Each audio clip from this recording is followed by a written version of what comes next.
All right, so while we are waiting for a little behind-the-scenes action to go on, yes, a few stream glitches. Who would have guessed it? Marathon Tech, am I right?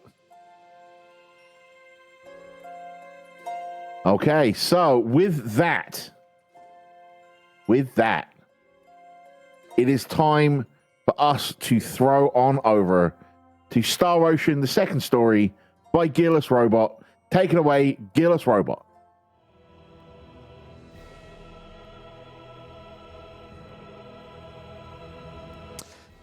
Hello everyone, I'm GearlessRobot, and I'll be running Star Ocean, the second story R for you today. So, which character won? I assume it's still Rena, but I just want to make sure there's not some last second thing. Rena? Okay.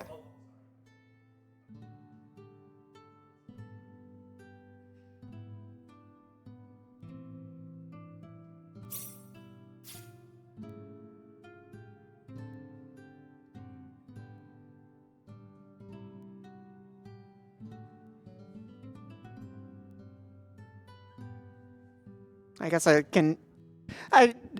Nobody else who really runs this game showed up, so I've got to do this by myself, basically. So I brought some plushy friends and put some of my baseball caps on them, just to liven this up a bit, I guess. I don't know.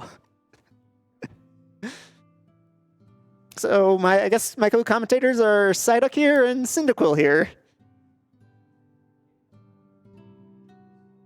Okay. Who won the bid war, Rena or Claude? Yeah, sorry about that. Technical issues. Surprise, surprise. So our rope will be Rena. Okay, I figured. Who won with $50. Does the keyboard work? Because I kind of need keyboard access to type the names in. And this chat is what is called Marathon Tech. There we go. And the winning name is? The winning name for Rena is Elster. Capital E, lowercase L, S-T-E-R. Okay. And the voice language that won? The voice language that won was English. Wow. I wasn't expecting that one. All right, so... It was a last-minute snipe. So timing is going to start... After I hit confirm, there's going to be a screen that says something like, don't turn it off while it's auto-saving. And then once I hit confirm on that, that's when it starts. So I'll count you down. 3, 2, 1, go. So this is the recently released remake of Star Ocean, the second story. The one that just came out last November. And they added a whole lot of quality of life features. Like, already you've seen a cutscene skip, and you should know this game is infamous for its long, long cutscenes at the beginning. Like, you'll see that in the original, around the time you left the first town was around 30 minutes in the run. Here it's probably like 8-ish minutes, so you can see just how much time that saves. So we begin with our heroine, Rena, or I guess Elster as she is, going to the Sacred Forest, which is a place, it's probably the most soothing place to her, and she just loves going there. And then in this cutscene, you'll see that she was attacked by a giant monkey monster, and then that blonde-haired dude there ended up saving her with his laser gun. Unfortunately, we don't get to see that because we skipped the cutscenes, and in the original game, you actually got to see the boss fight where the AI would control Claude in that fight, but here it just completely skips it, and unfortunately he also loses out on a level from that, but it's not really that big of a deal. He catches up pretty quickly anyway. So now Rena's... Excuse me. And now... I'm sorry, I'm a little nervous. Now to reward Claude for saving her, Rena is taking him on a tour around her village. The first place I went was the mayor's house. That was the house of a carpenter that we may or may not really get a good look at in probably like 5 minutes. That's the local shop. This is just some lovey-dovey couple that lives in town. And then, last but not least, we'll head to the church, which is down this way. Go in, skip the cutscene, go out. Pretty simple. And then For after the record, Gearless, yes. there's no need to be nervous. Just enjoy yourself and have fun. All right, thank you. We've got you. Okay. Right. Let's see some positivity in the chat. All right. And then a new thing that was added in the remake is something called unique spots, which give you experience and items. And I checked that one because I want the resurrection bottles for the first boss fight. It should be going well, but there is a possibility that it goes wrong. And if it does go wrong, I want the resurrection bottles. And they are pretty pricey, so to get the 2 free ones there is much better than buying them from the shop up there. So Rena goes home, tells her mom, make dinner for Claude, and now we got to go find him. And these lovey-dovey people are the people we have to talk to say, oh yeah, we saw Claude in the south of the village. So we need to head there and go talk to him. And in case you're wondering why I didn't name Claude earlier, he's not actually a party member yet. He doesn't actually join until after the for real until after the first boss fight. Like I can open the menu there, you can see he's not there. So I don't know if the incentive's locked yet, but I'll need that in probably like 3 minutes or so. Then just say when you need it. We've got you. All right. And then the thing about Claude is his laser gun, Rena thought it was a magic sword of light that was prophesized to be wielded by the hero of this planet, Expel. So that's why he got this big feast, and that's why Rena's going to get the mayor for him.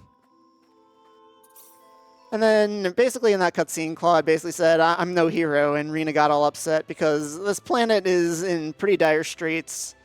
Some cursed meteor hit the planet a few months back, and it set everything astray. Things were turning into monsters that caused natural disasters to hit everywhere. It's basically not a good time to be on Expel right now. And Rena was hoping that Claude would be the hero that would save everyone. But unfortunately, he wasn't, and now it's the next day, and Rena's going to go back to the Sacred Forest because that's what she does. She loves going to the Sacred Forest. But this time there's enemies here, and this area is pretty big, so as long as I pay attention and I don't like lose my mind or anything, I shouldn't run into any fights here. And if I did, I would just try to run away, or maybe fight them out if they're weak enough. I don't know. But we dodge everything, and there's a cutscene with Claude, and Rena's reflecting on her past, and yada yada yada. You skip this now. I don't have to really go too in depth to it to try to fill time anymore. So yeah, just avoid this guy. The thing with enemies is like they have an initial burst of speed and then they just slow down until you can get far enough away from them that they lose interest like that guy did. And like I said, this place is big enough that you shouldn't really be getting too close to them anyway. There's some dungeons later where the paths get pretty narrow and you have to really pay attention, but here it's fine.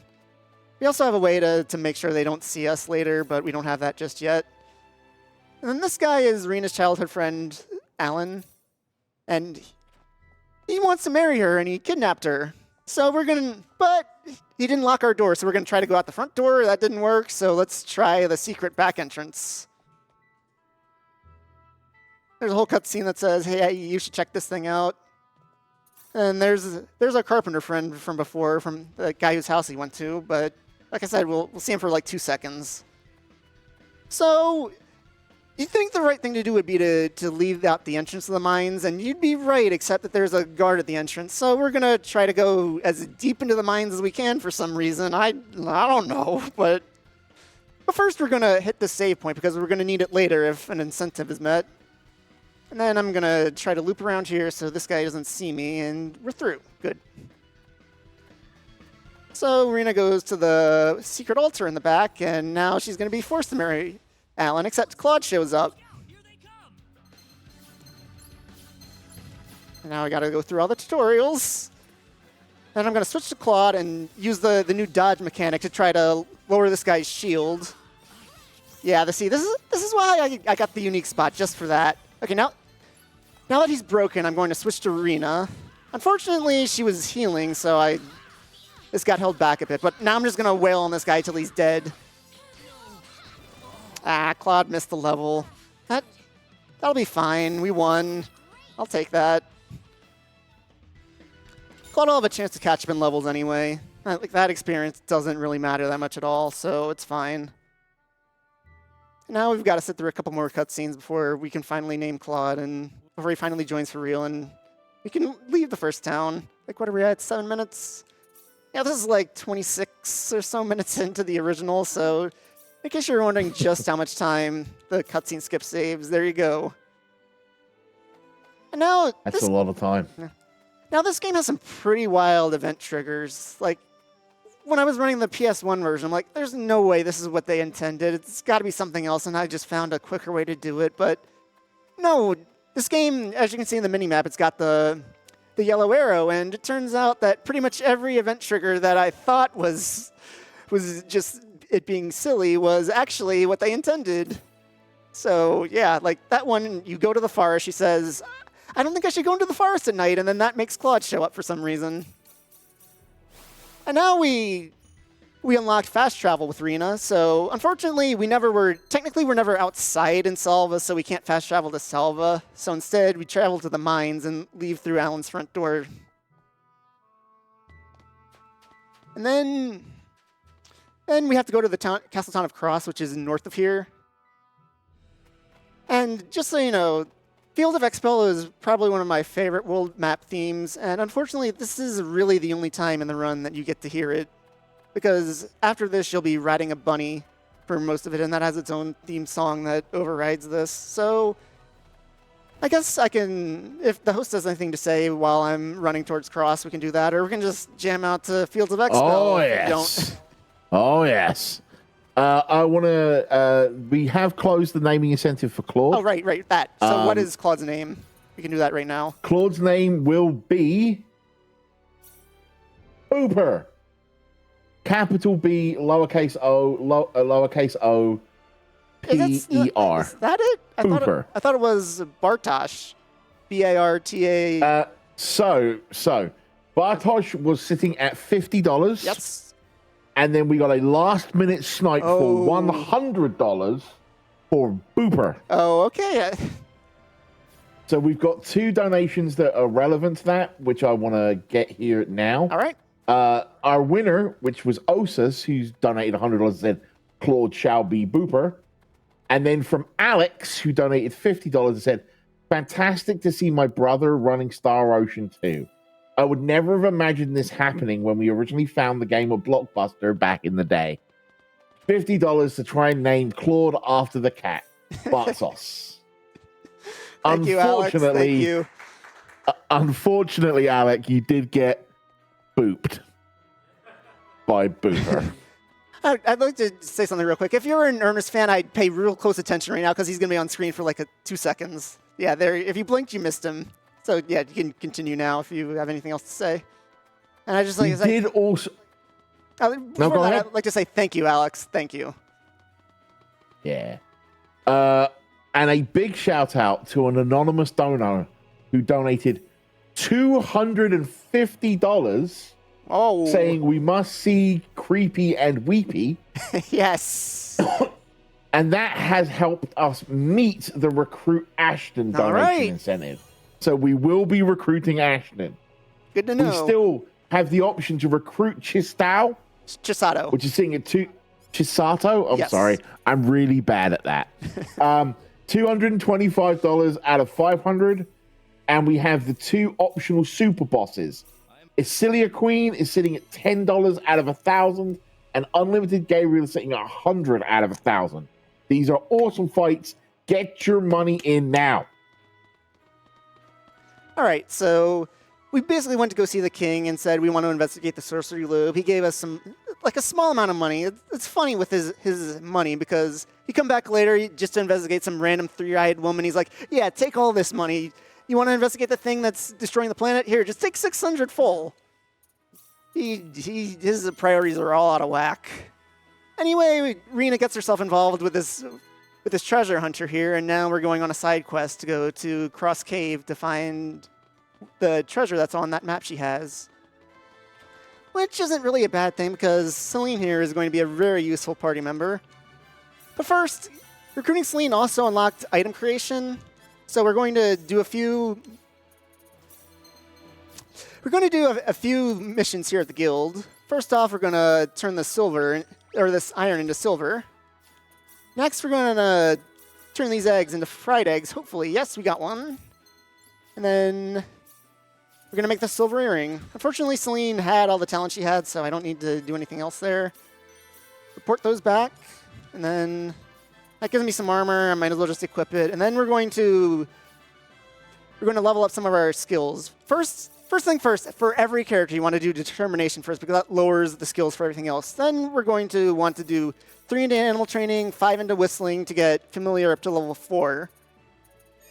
And then we're going to want to put 1 level in danger radar. And then I guess put a couple more in because we're going to need that later anyway. And then again, do the same with Celine. Determination, 3 animal training, 5 whistling. She has nothing for scout, so that's going to be interesting. Max determination, and then Claude's going to need 1 level in customization for later. And then we fast travel back to the save point in the start of town, leave. And then the reason that, well, first off, unfortunately, we're going to have to put scouting on Rena, which is bad because she can never learn the talent that makes it actually good. And then we're going to use Bunny Call, which is the reason why in a normal run we play with the voices off, because you can just spam it over and over when the voices are off. When the voices are on, you got to hear their "Come on, Bunny" whole thing before you can use it again. But this is a special marathon run, so I'll give you the voices as a little treat. And then, like I said, just a quick question. Yes. Quick question for you, Gearless. The recruit Chisato, I think I said that right this time. How long do we have before that becomes a thing? We've still got probably like 50 minutes at least. All right, cool. And then even so, if you want to see, another thing about Chisato is that even after the point where you can recruit her, you still have a little bit after that where you can recruit her before the game just says no. So okay, we can keep that open. I'll tell you when we have to close that, when we're on the last dungeon before it dies. Give us like a 5-minute warning. Yeah. All right. Cool. Stop. Okay, so what scouting should do is make the enemies not notice you, but unfortunately, Celine didn't have the SP to learn scouting because she had all of her talents. She had both originality and nimble fingers, which she would, if she didn't have one of those, I could learn one of them, and then when you learn a talent, you get 100 SP and 100 BP, and I could put the 100 SP all into scouting for her, but unfortunately she had to use it all so I could get the bunny. And you can see some of the enemies have a question mark over their head. When that happens, that's when scouting works. And I think it said that Rena had like a 39% chance of having it work at whatever level she was at. Can't entirely remember, but... So here, as you've been seeing, there's a couple enemies that were just in my way and I had to run away from them. Luckily, we're playing Rena's route, so Claude will run out in front and usually take the aggro for the party. In Claude's run, he's the only fighter that I have, so I usually have to like run backwards and just hope that they target Rena or Celine there instead of Claude. Because if you get hit, it cancels the run away. So we really don't want to get hit. And then here's the ancient texts that we were looking for. And then there's also the Leticia jewel. This game added something called assault actions, which were the benched party members can contribute to battle. And they also give you some of the old protagonists, or I guess technically most of them are newer protagonists in this game, but it's all the protagonists from the other Star Ocean games. And the only one we're getting is Leticia, because that's the only one they give you for free. You have to pretty much go out of your way to get all the rest of them. Like, if you could use the assault actions enough, you could probably get Fate, but you get him so late and it's really not worth it. Especially to have to sit through that whole jingle like you saw earlier. And then, yeah, you can see why we play with voices off, because I could have gotten through that like probably half the time if I could just spam through it rather than hearing Rena and Celine call for the bunny in vain. So next we need to head to the port town of Kurik to catch our boat to the continent of El. But first we're going to stop off at the village of Mars because we're going to have to come here later, and we're going to trigger the fast travel point for that. Come on, bunny. Yeah, here we go. Come on, bunny. You see, this is why I'm very glad that Ashton was hit, because all of his skill points are going into familiar, so I can at least bump up this percentage a little bit. So yeah, we're heading off to Kirk now. I don't think we really have enough time for... If we've got a quick thing, then maybe, but...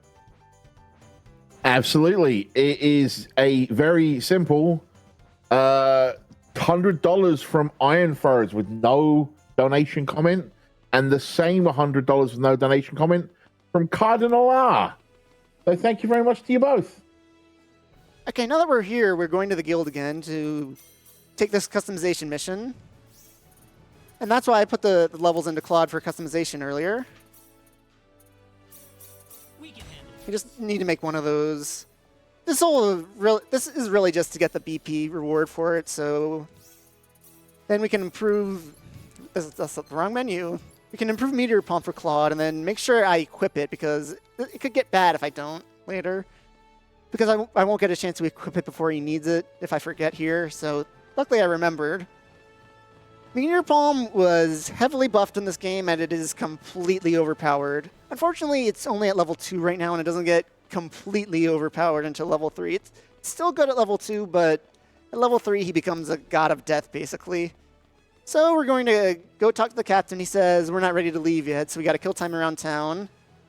Some little kid just pickpocketed us in that black screen, so we're going to talk to this girl here who knows who he is and go track him down. So he's over here. Basically, we're not going to rat him out, but he's going to have to take us on a tour around town. And because I feel sorry for the poor kid, I'm going to pretend that I didn't know that this is Fountain Square. And then you can see the exclamation points with the hourglasses next to them. Those basically mean there's a timed event, and that's just going around town with Kettle, the blue-haired kid. So we got that done, and now we're going to head to the captain. He's going to tell us, go buy some more stuff if you need anything. I don't, but the game insists on it. So we have to head out here. And let's just say we won't be going to L from here, because it gets hit by an earthquake. And this right here, this lady here, it always makes me feel bad. I feel like, it's like, anyone who watched Seinfeld, that episode where George Costanza forced everyone out of the way when there was that fire? That's basically what I was feeling like there. Forcing that poor woman out of the way to just get out of here. And then the town's destroyed. We have to talk to Kettle, and then we have to go talk to the captain here to get our passport back. He'll do that, and he tells us how to get another way to get to L, but he says basically go to the village of Mars to rest up and get supplies. So we have to do that because I think it's like if you go to Hurley and try to go, there's like a bad wind or something, and they're like, yeah, we won't take you. So now we have to get involved with this town's problems. So we go into the elder's house. We find out that the kids were kidnapped, but the good news is they found a traveling swordsman who's willing to help out. The bad news is he's kind of a jerk, and Claude and Celine really don't want anything to do with him. So this is where the party actually splits off for a bit. If I was playing Claude's route, I'd be playing as Claude and Celine in the next dungeon, but Rena's run, I get to play as Diaz in the next dungeon. And Diaz is extremely overpowered for this point in the game. Like, Rena's like, what, like level 8, 9 at this point? Let me take a look. Yeah, she's level 9. Diaz is level 35. So I'm just going to take Rena out of the party entirely. Max determination on Diaz, and then just put points into scouting and train. Now, Rena needs another level in scouting. So she can... Now I've unlocked bodyguard, which may or may not be important here. And then I'm going to also improve Diaz's air slash, and for his AI later, I'm going to take off the skill that's not air slash. Because there's a point where there's a couple fights with solo AI Diaz, and I don't want him to use Crescent Cross at all. So another way that the enemy encounters work in this game is that green encounters don't actually aggro towards you. So I don't... Well, technically Rena has scouting right now, but if she didn't, I wouldn't need to put it on anyone. And the reason I took bodyguard is because these enemies can get in your way. And bodyguard with... Let me see if I can show it off here, because I don't trust that guy. Bodyguard with green enemies, the bodyguard party members just kind of instantly kill them. So like there. So these fights are a little tricky with Claude, but with Diaz, he's just gonna air slash these things to death. They can't even hurt him. That was actually an example of a bad fight. If I'm lucky, he can kill them before they get into close range with him, because long range air slash is much better than close range air slash. And air slash, it was basically Diaz's bread and butter in the original game, and they buffed it in this one. Now it can hit multiple times on grounded enemies. And it's also got an upgrade, which it didn't have in the original. So we're just gonna sit back, spam air slash until everything is dead.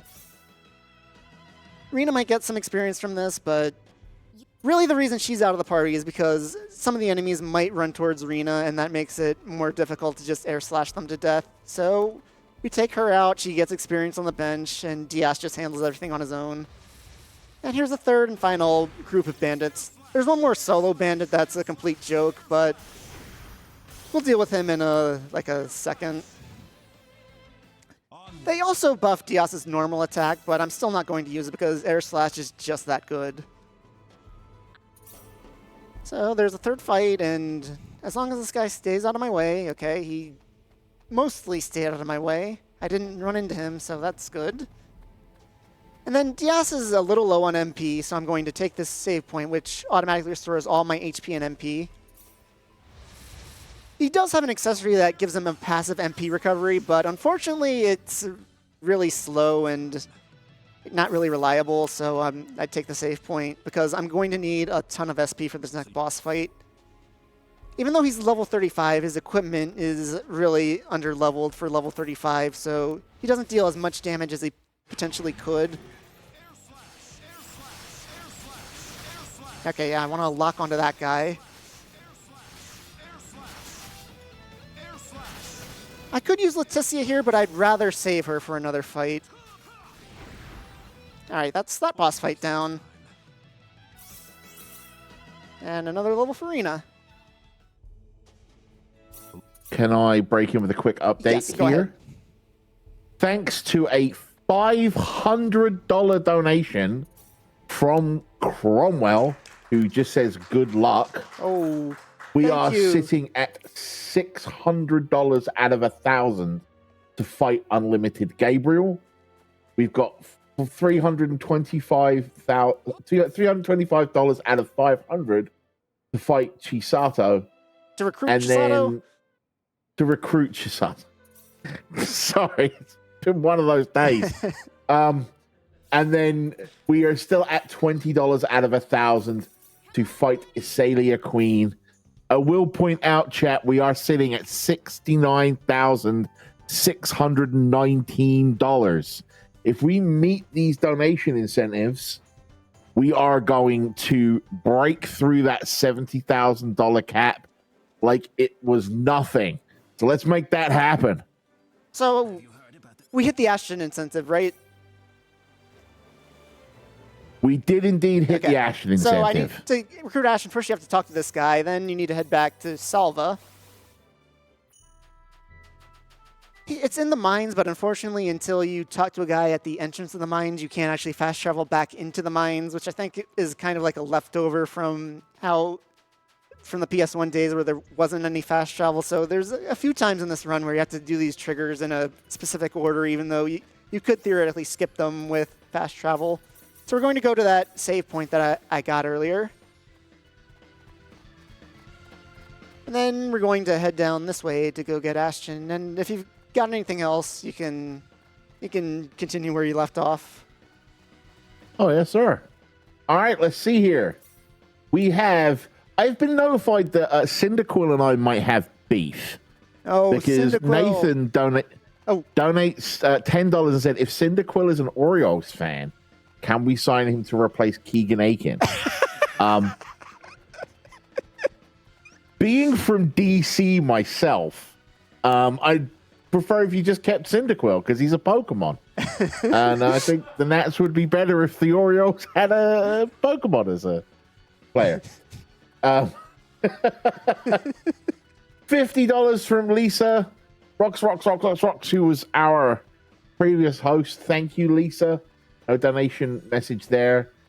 And we've got $50 from the Wayfaring Fox, who says, I love Star Ocean Second Story R so much as a game. I really wanted to learn this game as a speedrun. I've since learned that because of mental health counseling and professionals that I had undiagnosed ADHD and thus had trouble motivating myself to learn the game even when I wanted to. Nothing feels better than donating for a cause that's currently helping me live a better life and watch this run at the same time. Good luck on the run, Gearless. Thank you. So this is a new NPC that's added for the fishing mechanic that we're not actually going to use at all. But yeah, she gives us a few things that are supposed to help with fishing, but we're just going to use them to help out Claude's skill levels a bit. And then, like I said, now that we've got Ashton, I'm going to pump all of his skill points into familiar. So hopefully the bunny stops being as much of a jerk as he was. Yeah, I bumped it up from 30 to 40. Okay, that's a little better. Not taking like 6 or 7 tries. And if Criminal is who I think it was, thank you so much. Thank you so much.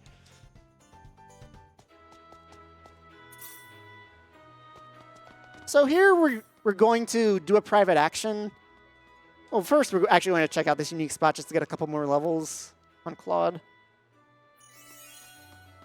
And the Scroll of Power is also pretty useful. Then we're going to do this private action with this old lady here. Accept her errand. She's going to give us an item that raises all of our skills by 1 when we have it equipped. And we need 2 of those for later in the run, so this is where we get the first one. Normally I'd wait to do this until later, but now that I have Ashton with me, if I do the private action after the tournament, it'll actually cause wealth to show up before I can do that private action. So to avoid that, I'm just going to do that now.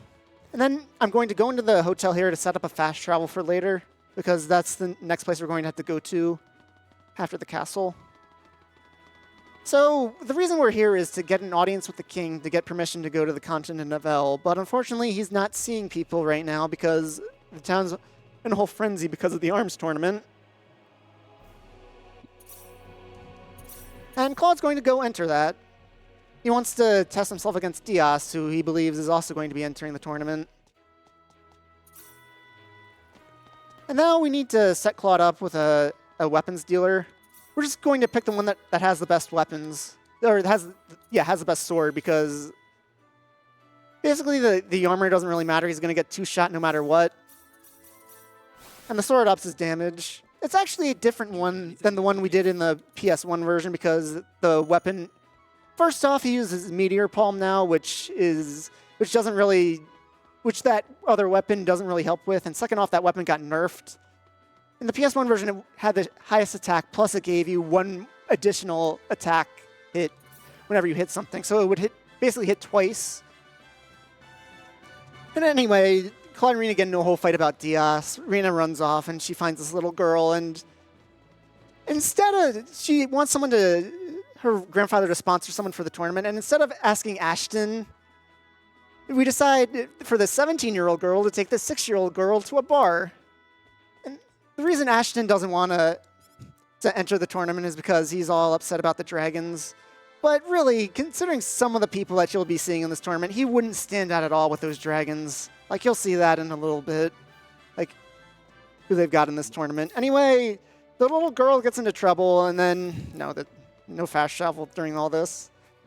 The little girl gets into trouble, and Diaz happens to show up and bail us out, and he'll take the sponsorship.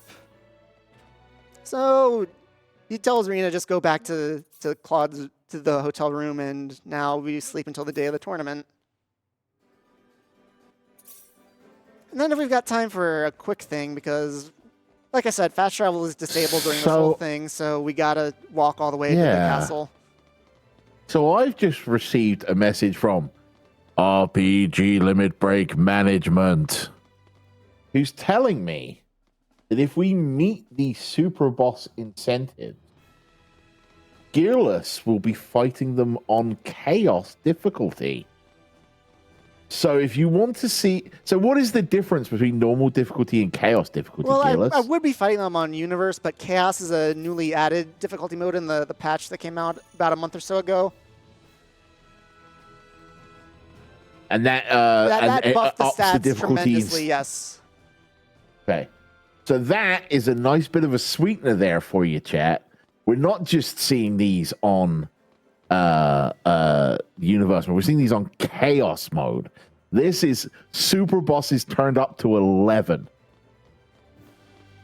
And while we're at it, we just got a $400 donation from Iron Furs that says, all right, let's get this 70K done. It's cool to see the changes in the new version of the game. And with that, we have broken the $70,000 mark.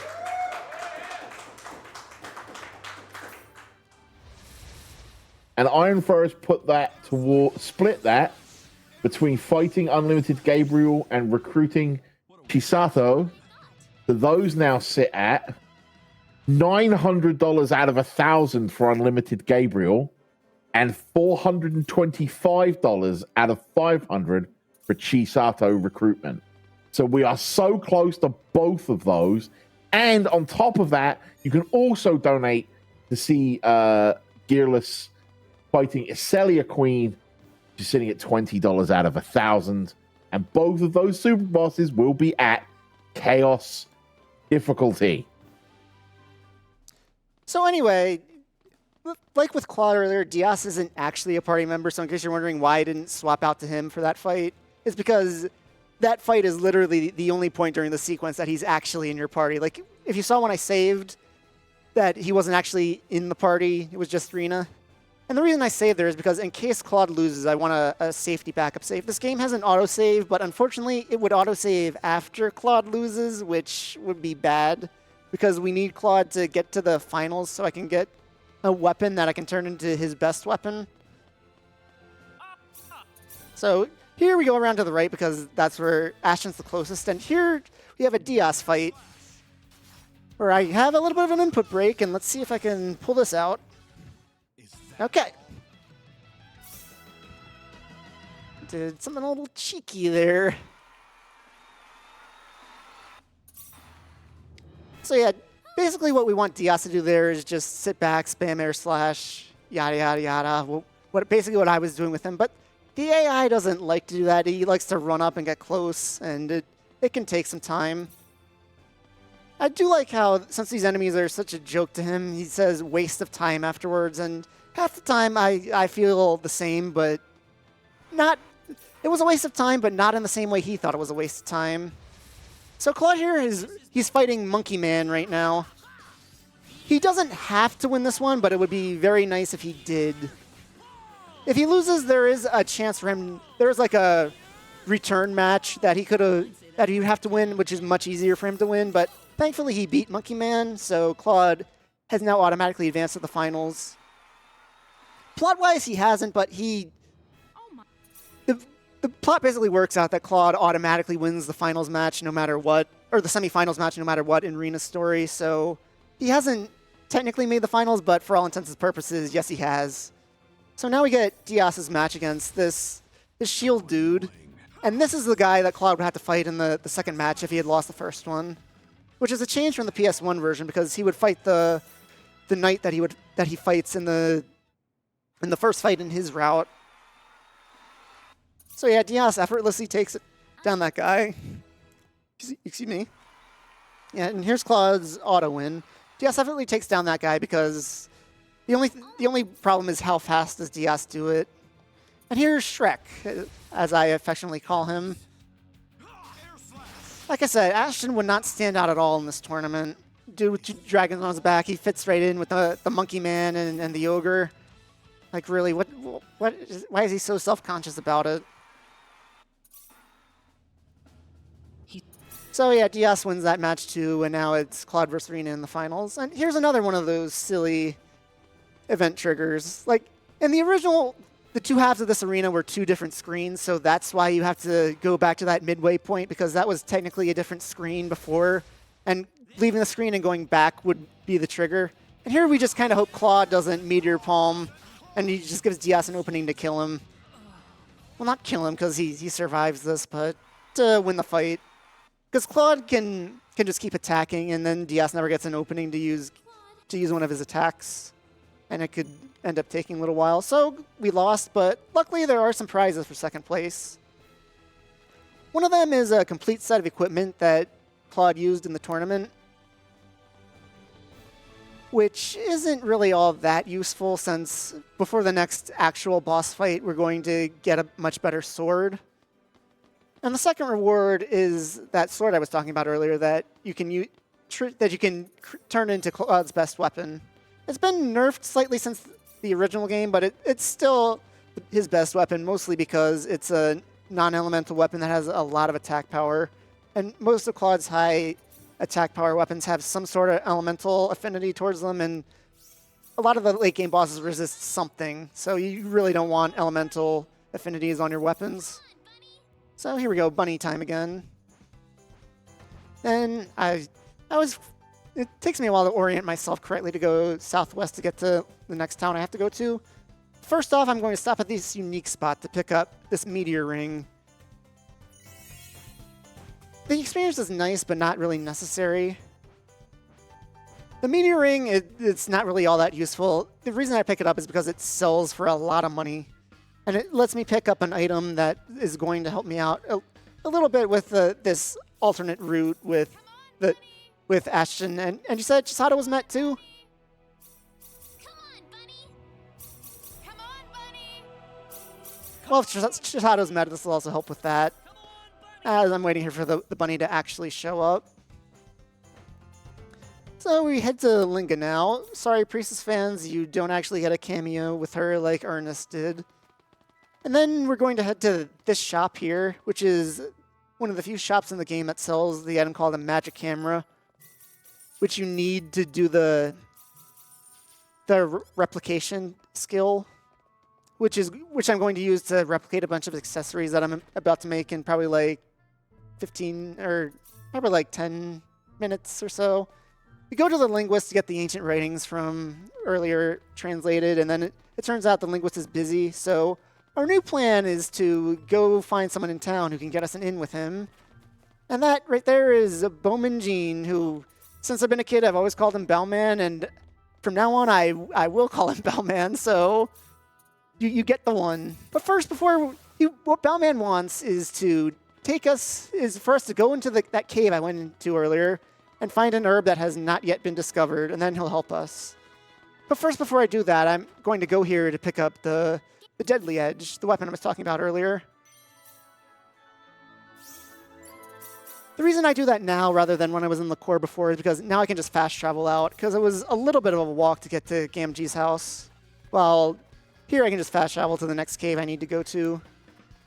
And while I'm thinking about it, I should probably put some scouting levels into Celine right now and swap scouting over to her, because especially if she doesn't have Wild Instinct, so I really need her to learn that. Because Wild Instinct ups the chances of scouting working significantly. Like at level 10 with Wild Instinct, it will have a 100% chance of working. So I want her to get Wild Instinct and up to level 10 as soon as possible. And then the way this dungeon works is that there's 3 different spots where the Clara Sage can show up to. It's completely random, and I have no idea which one it is. Oh, she got Wild Instinct already. Thank you, Celine. Thank you. I forgive you for taking so long in practice. So this guy is pretty much unavoidable unless Wild Instinct doesn't proc, and he kind of runs off up and over. So this is the second spot where the Clara Sage can be.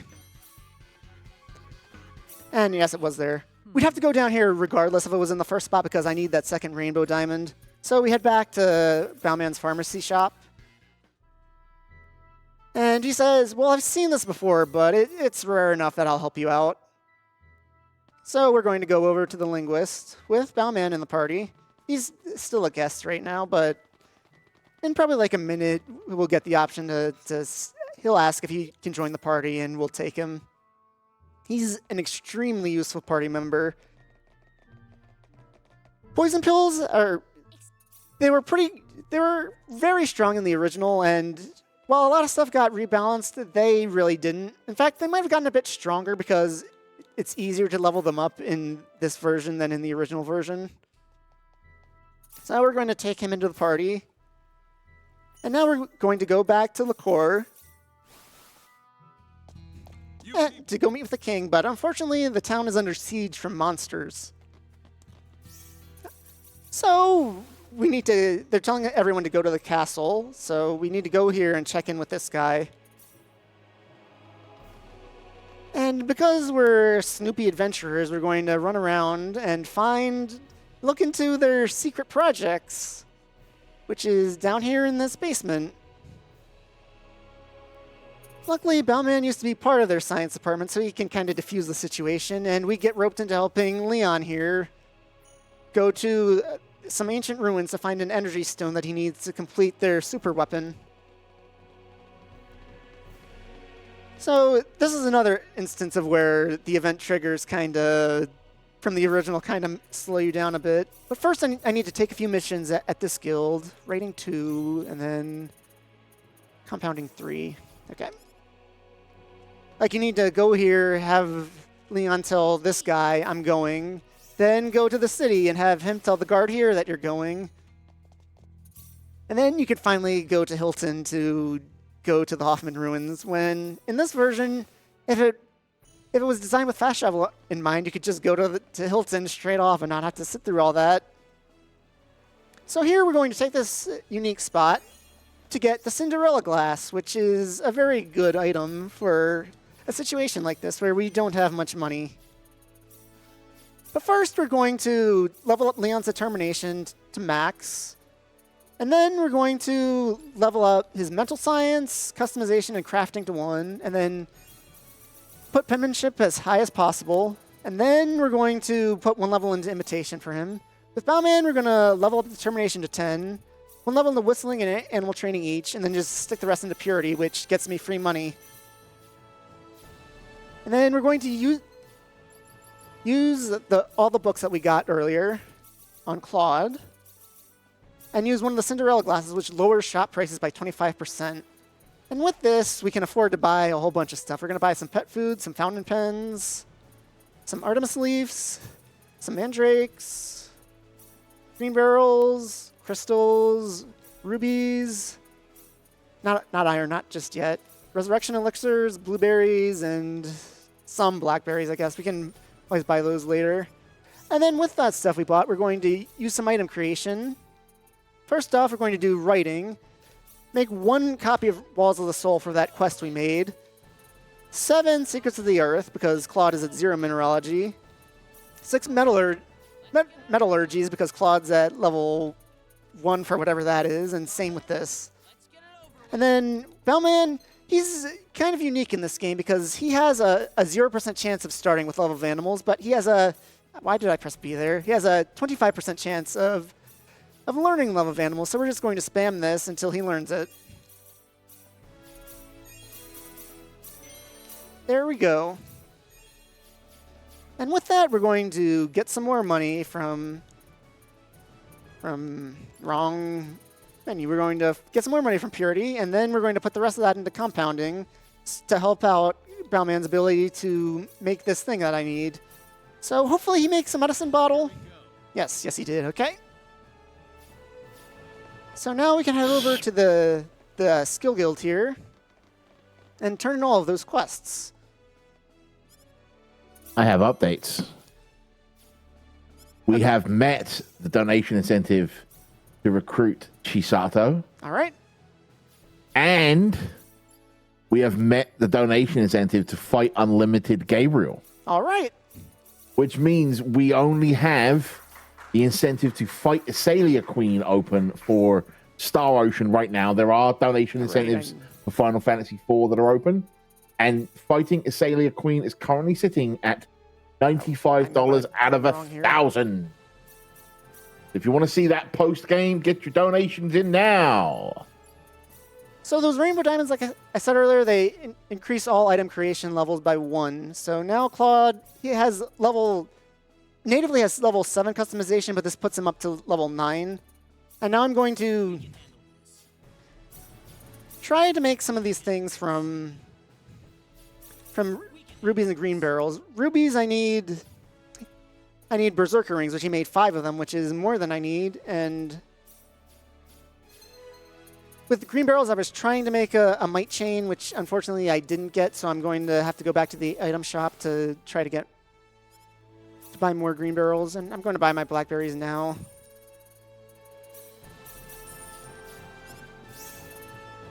So crafting again, green barrels. There's my chain of might. And I think I need a tad more money, so I'm going to... Hopefully that gave me something. Ashton, you got anything for me? Yeah, you do. Okay, so I'm going to put some levels into Ashton's purity now just to get a bit more money.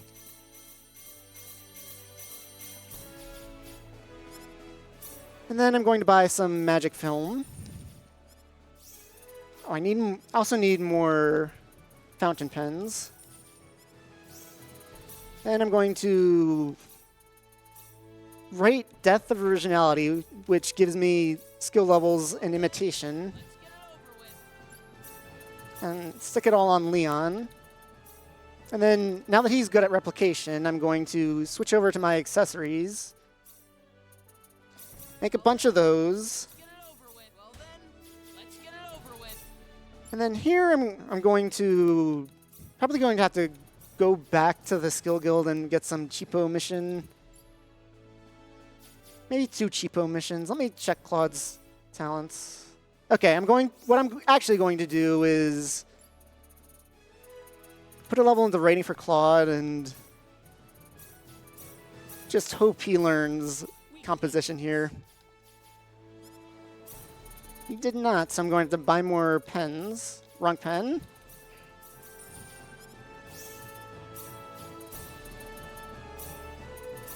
Doesn't really matter what he makes. There's composition. That was the one he had the best chance of learning, so that's why I picked it. And then... Okay, I guess dying in that first fight did kind of set him back a little bit. So I'm going to get survival, and I need something cheap here. I need someone to learn appraising, so go ahead, Rena.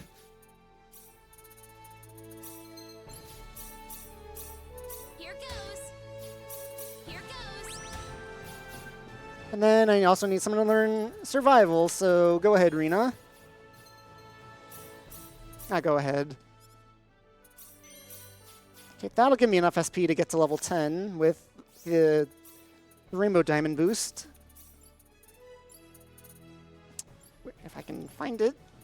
There.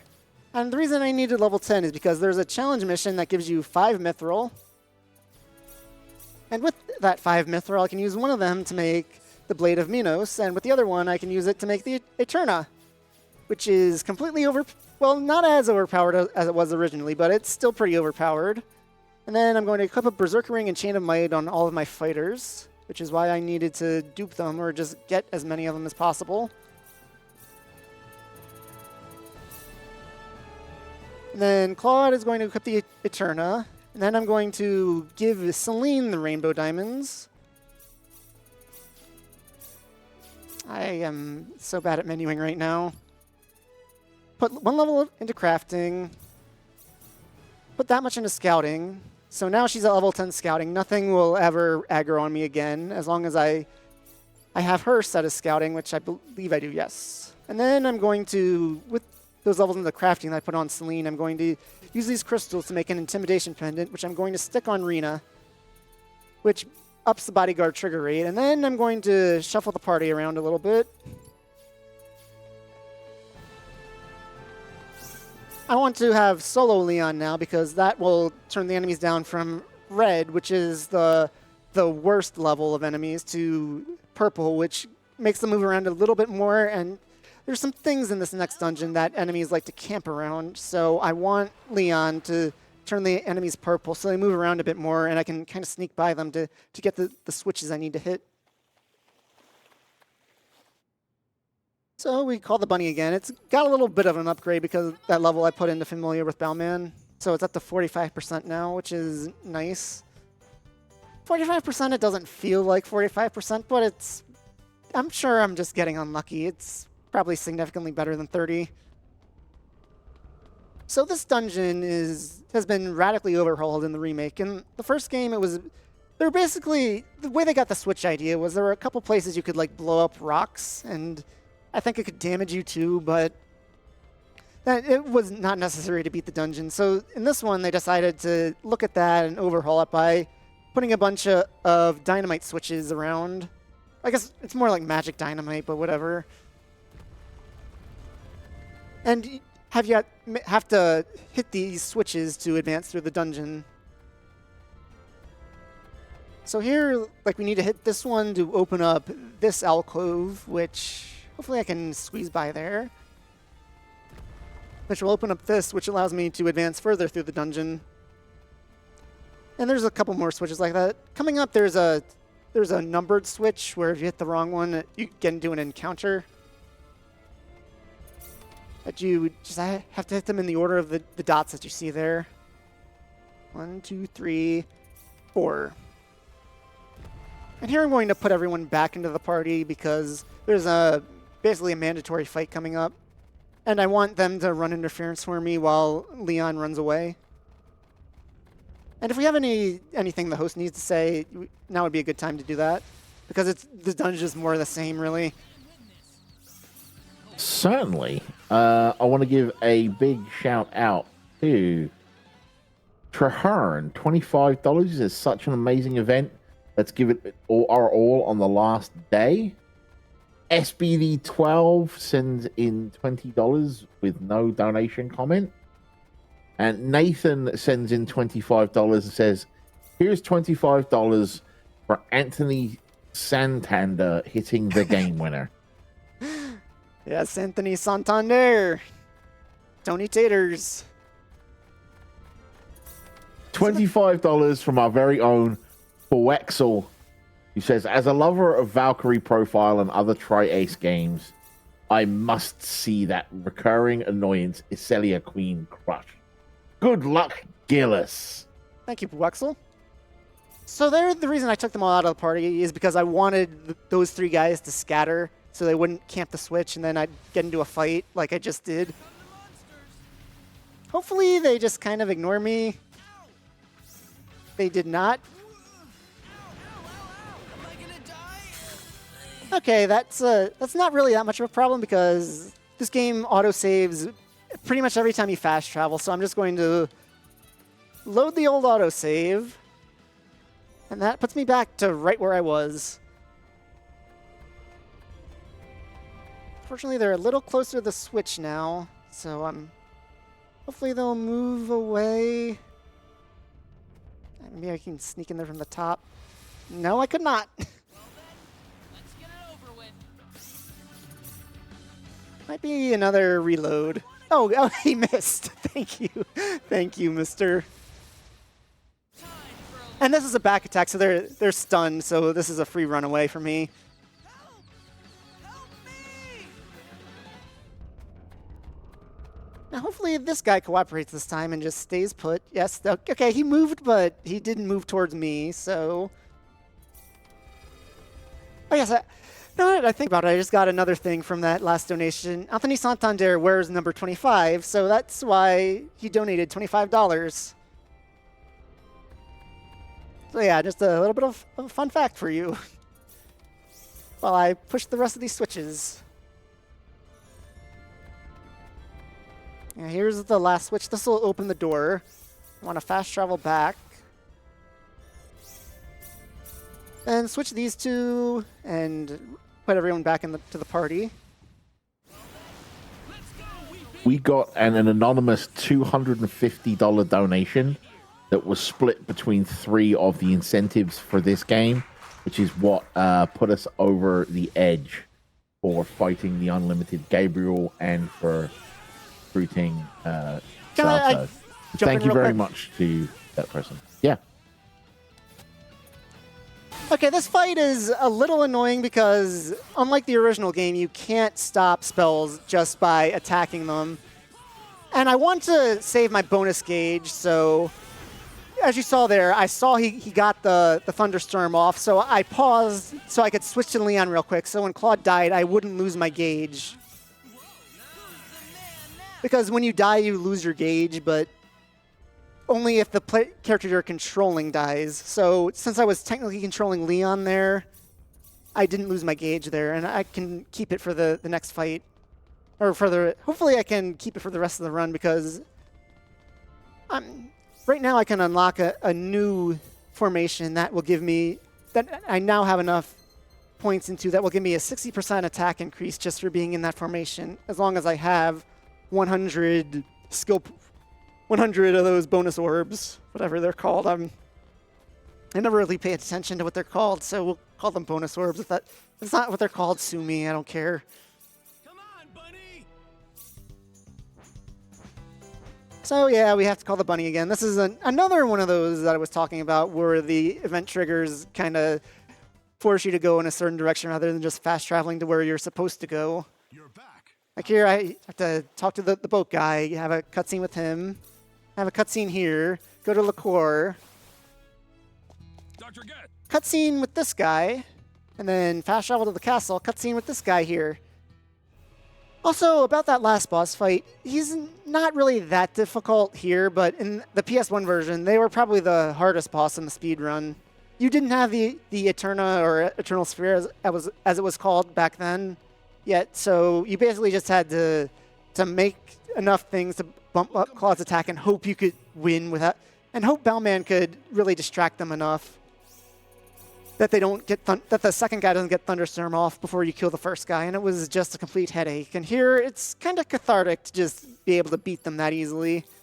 I mean, I know Claude died, but I was really in no danger in that fight. The only thing that was in danger was my bonus gauge.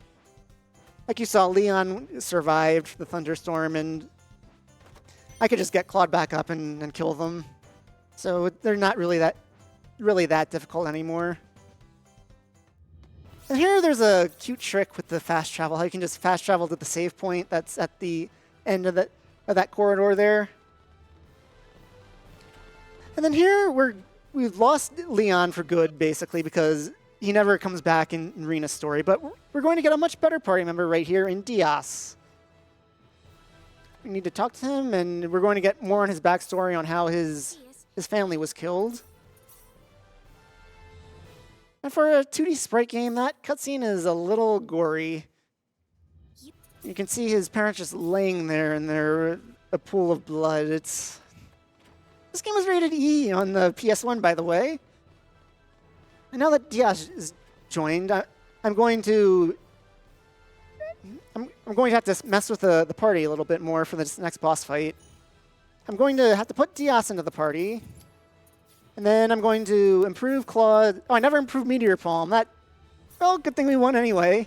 Helmet Break and Sword of Life. Ashton, he doesn't have anything good yet, so... And then Diaz, we already upped that. We're going to put Helmet Break on L1. Ashton doesn't matter, his killing moves are pretty bad.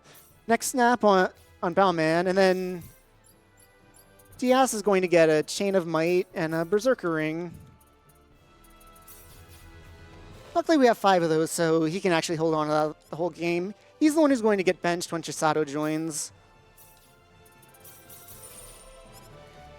Unfortunately, I wanted to promise to use both Ashton and Chisato, and Bowman is the more useful party member to have as the 4th than Diaz is, so unfortunately, Diaz gets benched. Plus, it kind of keeps some consistency between the routes because I wouldn't have had Diaz and Claude's run anyway. So now we're going to use Next Snap. He got his skill off. Okay, we lived. It's okay. We're going to try to break him. In the original, this was just to survive like 30 seconds or a minute. I'm not really sure how long it was. And then the fight ends. Here, they changed it so that you have to deal a certain amount of damage to him before the fight ends. And there's one more thing I forgot to do. I want to up Claude's herbology because that increases the restoration value of blackberries, and he's going to need that to keep his MP up in these next 2 fights. I totally blanked on this one. You have to go in here and go out, and then that'll trigger the next event where the monsters are all attacking now. And we need that weapon. Luckily, wrong mutually exclusive party member, Leon shows up, fires the cannon, which in the original game I like to say was the anti-anime gun, because in the original version all those monsters were hand-drawn enemies. And then there's going to be a situation coming up where the cannon doesn't work, spoilers, and that guy was a CGI model. So I like to say the gun only worked on anime figures. So here, basically the king tells us to accompany them, and there's that cutscene where it doesn't work. And now we have to fight a couple of his minions first.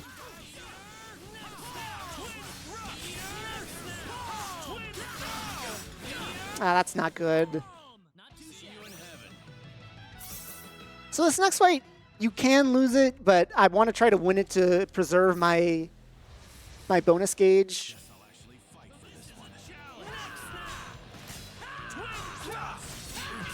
So we're going to try to break his shield. Okay, his shield is broken, and then I'm going to use some blackberries. Claude's too low. I want to use Leticia here, even though it's probably... she didn't even get her attack off. So the experience and the money's nice, but it's really just to preserve my bonus gauge. And then, even though we won, it's still like, yeah, you lost. Get off the ship. And now we all ran overboard. And then I intentionally put Ashton in the second spot here because I wanted Ashton to be the party leader for this brief segment where Claude disappears. Everyone except Claude watched up on the shore, which is fine because I can take the bunny over here because all my bunny people are with me, so I don't really need Claude for the bunny. And then we go to the settlement. Claude shows back up, and this is where I'd recruit Leon if this was a Claude run, but it isn't, so I don't even have to pay attention during that. I can just skip the cutscene and wait for the next thing to show up. Then here I'm going to get the ID card, and then pick up a better weapon for well, that was the wrong one. A better weapon for Bowman, and a better weapon for Ashton, and then fast travel back to the entrance of the settlement and leave. In Claude's run, there'd be a cutscene where his father finally gets his distress call, but Rena has no idea about any of that, so that just gets skipped.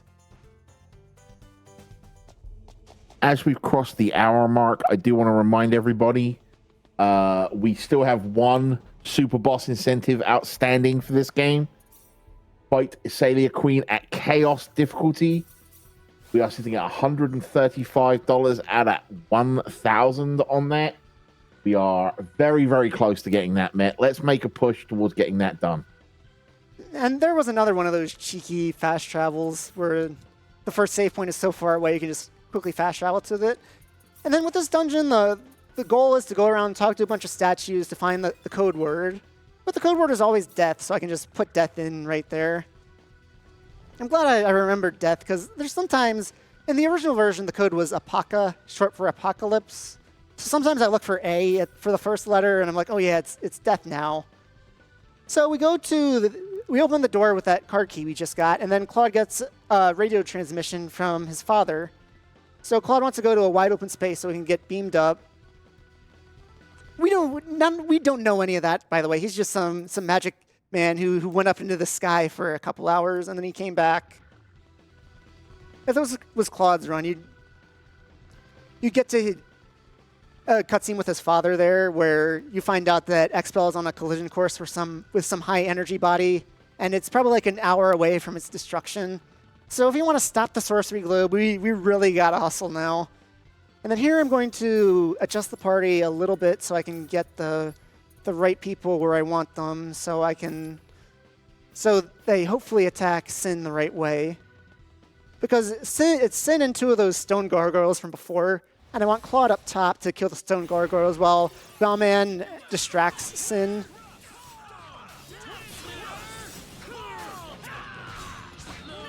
Okay, the party members I need are still alive, so... Okay, He's stunned. I need to Blackberry up Claude wherever he is, and hopefully we can kill him before it runs off. We didn't, which is unfortunate. I'm going to bring in Celine and Rena. Thankfully, he's just deciding to use Cure-All instead of Feign Wind. You saw what Feign did to us earlier, and I don't want that to happen here. Because I think he might be slightly stronger now.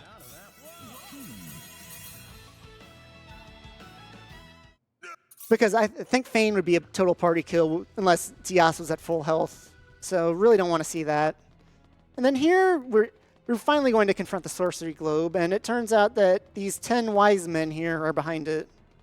And I'm not being cute, that's what they're called, the 10 wise men. We unfortunately don't get to see them just yet, but we get to meet one of them in this fight, Metatron. We can't hurt him no matter what we do. He also has a skill that means where we can't hurt him no matter what we do when we actually can hurt him. Metaguard right there. So here I'm just going to run around and mess with his AI a little bit. Like I can just hug right up to him. He won't attack me. In the original version, in the top left corner here, there was like a glitch spot where you could get out of bounds and Metatron could not hit you. Unfortunately, they fixed that in this one, so you just got to run around until the fight's over. And then here we see the destruction of Expel, and we finally get to meet Ronix from the last game, if any of you have played Star Ocean 1. Thankfully, the 10 Wise Men had warped away right before Expel was destroyed. And they inadvertently took us with them. So we are this planet, Need's last hope.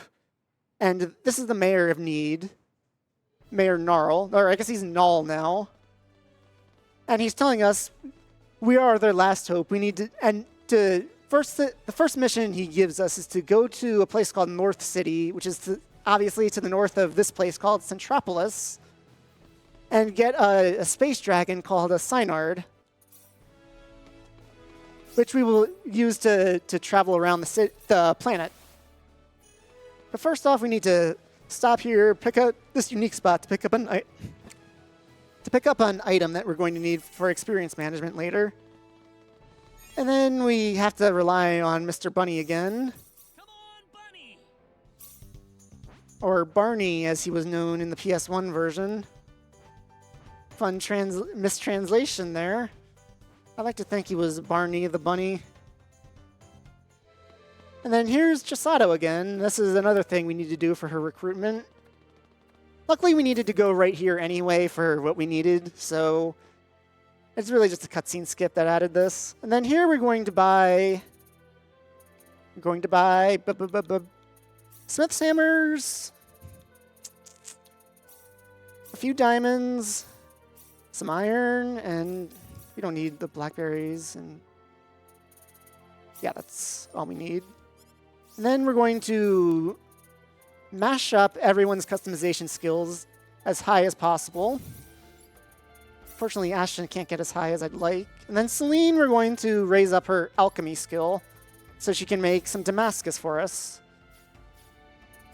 Then use alchemy. Damascus needs level 7 to be guaranteed. And then we're going to go to our newly made blacksmith skill and hopefully make some bloody armor. Made 3 of them, 5 of them, okay. And then just put the bloody armor on everyone. Well, all the fighters, really. And then there's a few more things I need to do. Put self-medication on.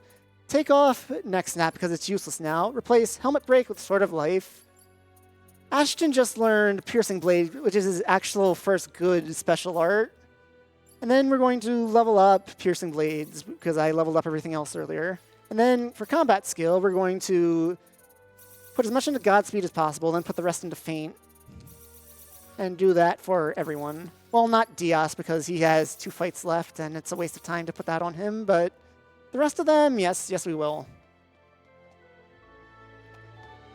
And then now we're ready for the next boss fight coming up, which is...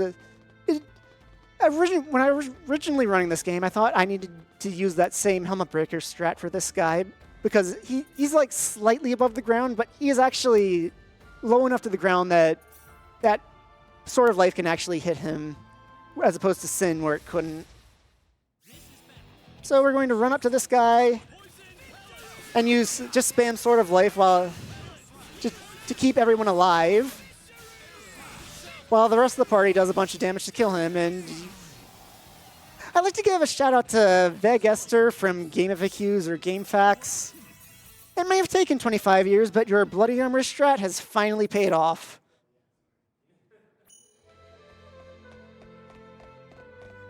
Yeah, this is how we're basically going to be dealing with the rest of the bosses in this run. They hit like a truck when they start casting magic, so we just need to be invincible and just constantly focus on Claude and Bowman healing everyone. Did I level up self-medication by that? I did not, but whatever. He'll gain some levels later. We can do that later. He's really just a backup. You can't really rely on his AI to keep people topped off that much. And then here's Noel. We're going to keep him in the assault formation.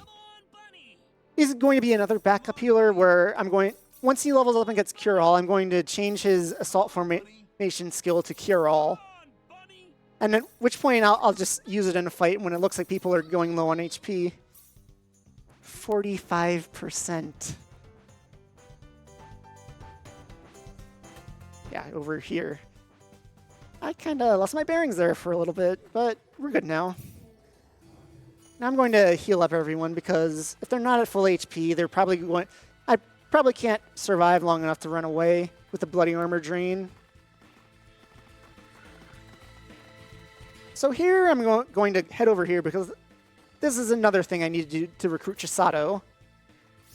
And then I'm going to fast travel back to the entrance because that's the quickest way to get back to where I need to go. Head up here. There was a cutscene there where Chisato tripped and dropped her ID card, so we're going to go pick that up. And this is finally going to let us know who she is and how to confront her about all of her stalking. But even if I wanted to, we can't recruit her just yet. We have to wait until after we finish this dungeon. So we've got to get through the rest of this first. I guess she technically has to be... It might be something with how it works if you have 8 party members already. How it doesn't want you to start that and be forced to not recruit her, and then you reject Noel, and then you could recruit her, and it might just be some event scripting with that, really. I'm not really sure. You'd have to ask the devs on that one. But anyway, we're going to head through this dungeon, hopefully avoid everything, which we did, and then take on this next boss fight, which is a mommy Arachmene, and I think it's actually Arachmene now, a mommy Arachmene and a daughter Arachmene.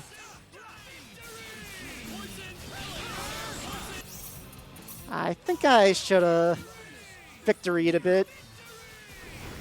Okay, we won. This is actually good because I want Claude to get more experience anyway. Experience is divided by how many alive party members there are in battle at the end of the fight. Besides, the wise... So Claude just being alive, I mean, he gets all of it, and I want him to get all of the experience. In fact, everyone else will be riding the bench for these next couple boss fights, so Claude can hit a level threshold that he needs to make a later dungeon go by much quicker. If you remember the green enemies from before in the Sacred Forest, not the Sacred Forest, the Forest of Symbols, if green enemies can be automatically killed through Bodyguard, and I'm going to use that to avoid a couple otherwise mandatory fights later. So I need Claude to hit level 74 before I go back to the Field of Might, so he can turn the enemies green and I can auto-kill them. I have an update. Yes. Chisato, yes? We've met Chisato. Okay, so I can pick her up right now. And you can update. And we are at $475 out of 1,000 to fight Isilia Queen Oh, it's all right. on Chaos difficulty. Time is ticking down on that one. We are but $525 from that. And in getting up to $475, we broke 71K. Ooh. So now we have a mode of transportation. Null wants us to go to the 4 fields to increase our power. And this is the first one we're going to. He tells us to go to the field of wisdom first, but I'm going to completely ignore his advice and go to the field of courage first. And this place is a place I like to call football kickoff simulator. Like you've got your blockers, you've got your guy running north and south. The gimmick with this dungeon is if you run backwards, you'll take poison damage, as you can see here. So you just want to keep moving forward, only move forward. Like you want to return the football to the end zone, just move forward. Get your blockers to block the enemies for you and go. But technically we don't have the football yet. This is a weird one where the kicker kicks it off to like the 50-yard line, so you got to run up and pick it up. And now we've got the football. Now we can run. And coming up is an enemy I like to call Justin Tucker, because I like to think of him as the kicker because he's the last enemy you can reasonably run into. He's coming up very shortly. He is right here. This is Justin Tucker right here, and I avoided him. There's these guys that, that would have been goofy if I had run into them after saying, yeah, you can't reasonably run into them. But he could go all the way. Touchdown! And then here I'm going to change some special alerts on people. I need Celine to have Bless. I need Noel to have Cure All. And then I'm going to replace Diaz with Chisato and give Chisato some bloody armor. Normally, if I only made 4 of these, she'd be getting Diaz's old used bloody armor, but thankfully, that's not what's going to happen here. So I made 5 of each, but just by coincidence. So, and then here, the one thing I cannot forget to do, absolutely cannot forget to do, is use the experience card. So I'm going to use Bless to up my chance of actually being able to hit this guy because I'm a little underleveled for here. And I'm also going to use Leticia to get a little bit of extra damage on him. She has a pretty long wind-up, but this guy doesn't really move around all that much, so it's not too hard to actually get Leticia to hit him. That gets me to level 58, which is closer to the 74 that I need to get to, but I'm still quite a ways away from it. That's the first field down, and now we're going to leave, and before we go to the next field, which is the field of love, we're going to go around and hit a bunch of dungeons or towns that we need to go to later just to set them as fast travel points for later, so we don't need to do all this world map movement in the future. So that is Minate Cave. We'll be there, and that's the last of these dungeons we'll actually hit. Then Armlock, which is a city that we're going to be forced to go to probably in like 20-ish minutes. Fun City, which is basically Energy Need Disney World. Unfortunately, we don't have time to screw around there. The PS1 version, I would go and steal some bunny shoes from the bunny there. But luckily, we don't really need that in this version. Then Laqua is the Nedian Defense Base. It's basically the Nedian Naval Academy base place. Nedian Annapolis, let's go with. And then this is finally the Field of Love, the next place I need to go to. And this dungeon has a gimmick where, not these platforms, but you'll see it when I get to them. These gray platforms, when you walk on them, they'll grow flowers like that, and you need to fill all of the flower paths without going back and trampling on them. And that's basically all this dungeon is. It's doing this 3 times, so if you've got anything else at hosting, go ahead. This is going to take a little bit. I certainly shall. Thank you. All right, so a $50 from Bartza, who says, Bartza here from the Tri-Ace Discord. Thank you all to the runners of this event, and good luck, Gearless, putting this to Ashton and his dragon pals. A while ago, apologize for that one. Mike Steele donates $25 and says Star Ocean 2 is a top 3 RPG of all time for me, and the new remake was absolutely amazing. Precious Best Girl? Accident donates $100. If you and with no donation message, thank you, Accident. And if you guys haven't seen it, go over to our prize page on our website and look at the awesome Zero Miss cross stitch that Accident provided as a prize. It is all the way through the end of Final Fantasy IV, and you can get that for a minimum donation of $20. There's also the Fire Emblem Three Houses coasters, the minimum donation of $15. There's a copy of Star Ocean, the second story R for Switch, provided by our friend Team Murdoch. Donated, the minimum donation for that is $10. We got some Porum and Pollen Perlers from the awesome Red Silvers. The donation minimum on those is $5. And then we have our two grand prizes. First of all, we have my replacement on site for this year, which is Bob the Ninja Whale Lord. If you've seen him, he's taller than some of our attendees. That is for a cumulative $75 donation across the entire marathon. And there is the Buster Sword replica. And it is $250 cumulative across the entire marathon through the end of Final Fantasy 6. Final Fantasy 4, why I said 6, I can't remember. Through the end of Final Fantasy 4. That Buster Sword is something else if you haven't seen that it. wasn't one. I just completely I used the wrong item, and then I just completely, it made me panic, and whatever, we can retry this from here. I'm actually going to max out Godspeed because, as you can see, this boss lowers your movement speed. So what I was trying to do was use an item that increased my movement speed, but I didn't actually have it in this run, so I ended up using the completely wrong item, and then it just threw me off, and I lost track of my HP, and just a total mess there. This is what I wanted to use. Oh, I almost lost track of my HP again. That would have been embarrassing. I really want to try to kill this boss before, because she has a heal, and I want to kill her before she can get that off, which thankfully I did. Well, I'd say that's worth 10 out of 10.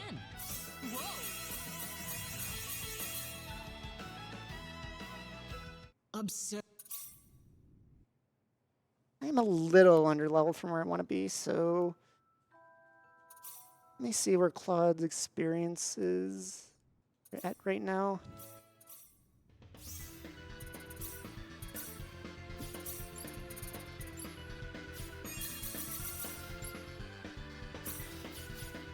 Okay, yeah, so I'm going to head to Armlock real quick, just to get, because it's got a quick, unique spot that's going to level Claude up to level 70.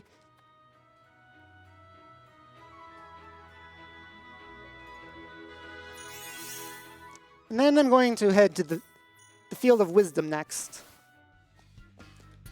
And here, the reason I hold this one off for so long is so Claude can get enough levels to turn all the enemies here green, because there's a whole bunch of empty pathways here that I want my party members to take out enemies for. So, like right here, he's going to get in my way, so Ashen will take care of him for me.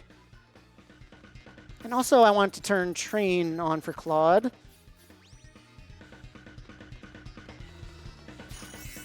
So $450 to go, chat, till we fight the Acelia Queen. I want to turn Train on for Claude. That lowers his attack, but it increases the amount of experience he gets. And I need to squeeze every drop of experience out that I can get so that I can get to level 74 before the next dungeon. So I'm going to let my party members try to get them to kill these guys to get more experience. And then also just go all in on experience, just to make sure that I can get the green enemies for the next dungeon. And yeah, this dungeon you have to go around, hit 6 switches, and the puzzle is how the yellow and green, or not green, the yellow and red pads switch on and off depending on the last one you used. So you need to go around and hit these in the right order, and so you can get to the 6 switches to make the pad show up to get to the boss room. And here is I think I got in their way and stopped them, so this is, I'm going to have to just try to dodge this guy. Bodyguard gets pretty finicky. Like if you run into a wall, or if you run into your party members, they won't go after them even if they're currently aggroing them. So you really have to be careful with that, especially in a narrow hallway like this.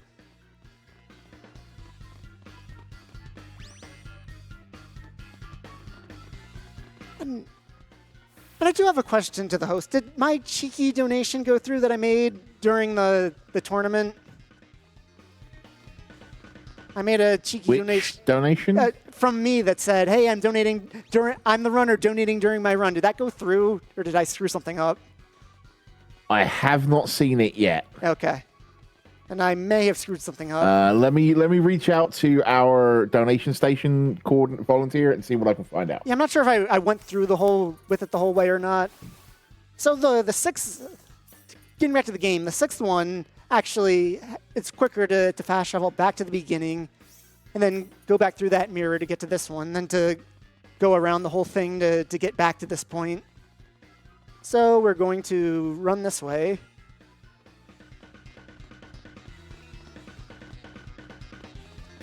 Let Bowman take that guy out.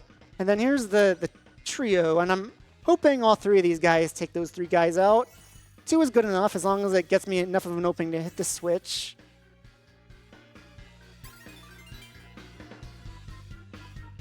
And here I'm going to fast travel back to the original hall, because that's how you get to the mirror that gets there. Take everyone out of the party and switch Rena to have her assault action be power up to help mitigate the effects of the attack drop from using train. We can do this. Here I'm going to use the experience card, and this may be the first run I've had while I've been here where I've actually remembered to use the experience card in all 3 fights. So we take those guys out with Sword of Life just because it's got an AoE on it. This magic hand here is another guy that has a heal, so I want to take him out before he does that. Then I just want to top off with Sword of Life and then Meteor Palm these other guys to death. And there we go. Not too shabby. 74, yes. 74 is the exact threshold I need to turn the enemies in the field of might green, so good. Glad I went to arm lock and got that. We don't need that, that's useless. And the way this dungeon works is that there's multiple rooms that are trapped, and you go in, you get locked in with a bunch of enemies, and you have to kill them to get out. But the good news is they're just random encounters, like normal random encounters. So these guys will all be green,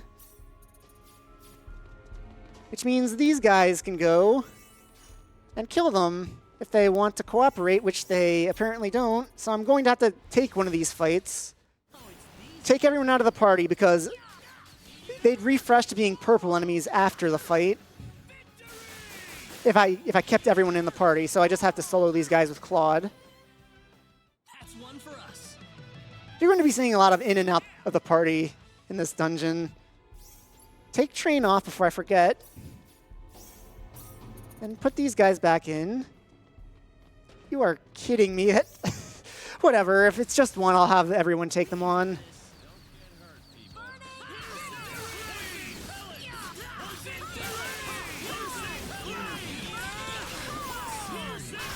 And we have to, unfortunately, had to take that fight because they wouldn't bodyguard that last guy. So we're seeing your donation, Okay. but it seems that you have a step to complete. Oh, before it goes okay. through.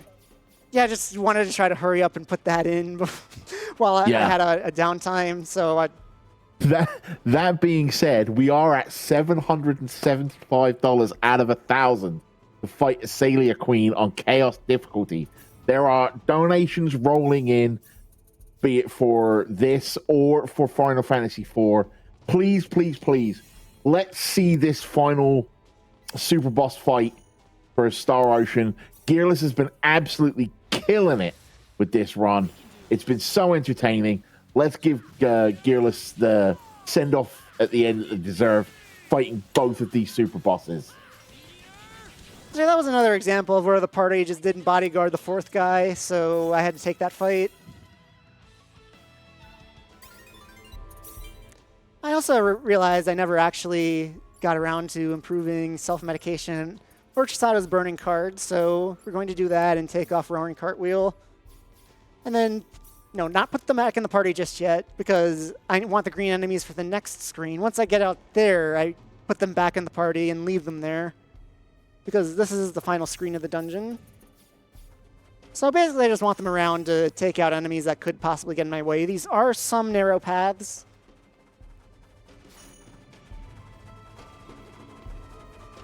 So if it looks like I might run into them, I might just back up a bit and let one of my party members take them out first.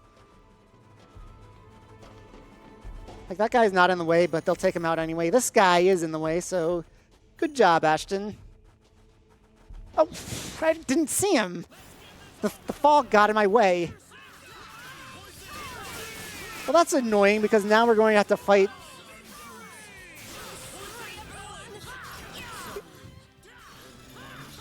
There's an item in here that I need that's guarded by two bad guys. And what was supposed to happen was they were supposed to be green, and I was supposed to take them out, but unfortunately I just didn't see that guy, and I ran into him. So now I've got to take this fight too.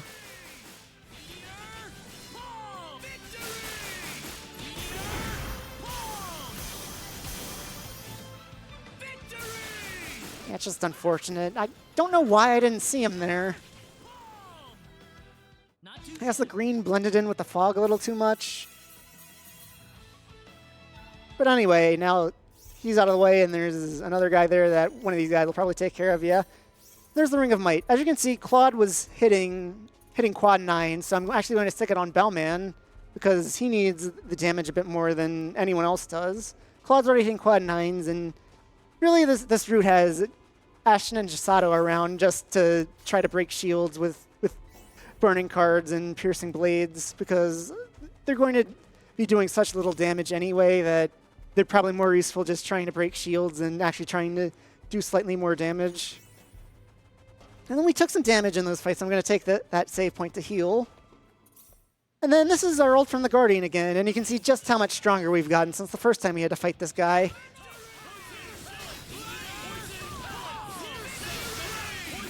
Yeah, the annoying thing about burning cards and piercing blades, though, is that they like to use them from a range. So Ashton and Chisato are liable to die because they just won't be in Claude's range to heal them up. But luckily, they wised up, grouped up, and got Claude to heal them. So this is the last of the 4 fields. The Field of Power. Now that we're done with this, we're going to head back to Central City to the mayor's office, and we're going to begin our assault on the enemy stronghold of Phenol. Yes, a pretty appropriate name for the final dungeon, I'd say. So yeah, thankfully they knew you had to go to the mayor's office so much that they put a fast travel point right by it. And this is going to trigger a couple of cutscenes. We're going to the teal-ish haired lady is Mariana, the head of the Nedian army, and she's coming with us. And for some reason, the mayor is coming with us. Come on, Bunny. I don't know. Would you trust the president to come with you if you're trying to kill the evil supermen that are trying to destroy the world? I wouldn't, but Gnarl, you do you. You heard, Gearless, we're in the final area. No, we're not And actually. We're going. This isn't we're going to leave and have a second trip to the final area, so we're not. We still got a bit more. Oh, well, to now go. you just made me look silly. Sorry. Anyway, we are $200 from that final fight. Please, chaos difficulty is something to behold. So please get your donations in for that. Look out, here they come. So Do I basically, have time to read a couple? can I just explain what happened real quick? Yeah. Basically, the wise men tested out their new super weapon on the ship that Claude's dad is the admiral of. So Ronix just died. Claude is super angry, and he's taking out his frustration on these robots. And eventually we're going to try to fight Zafkiel. But first off, I want to use some a Mandrake in this fight. Nah, I was hoping Chisato wouldn't get into range of that, so I'm going to have to use a second Mandrake. And then we're done with these robot goons. We want to fight the big man, Zafkiel himself. He was Marsilio in the last one, that's why it took me a second to remember it. And Claude's trying out for the WWE, so he's going to take a dive right here.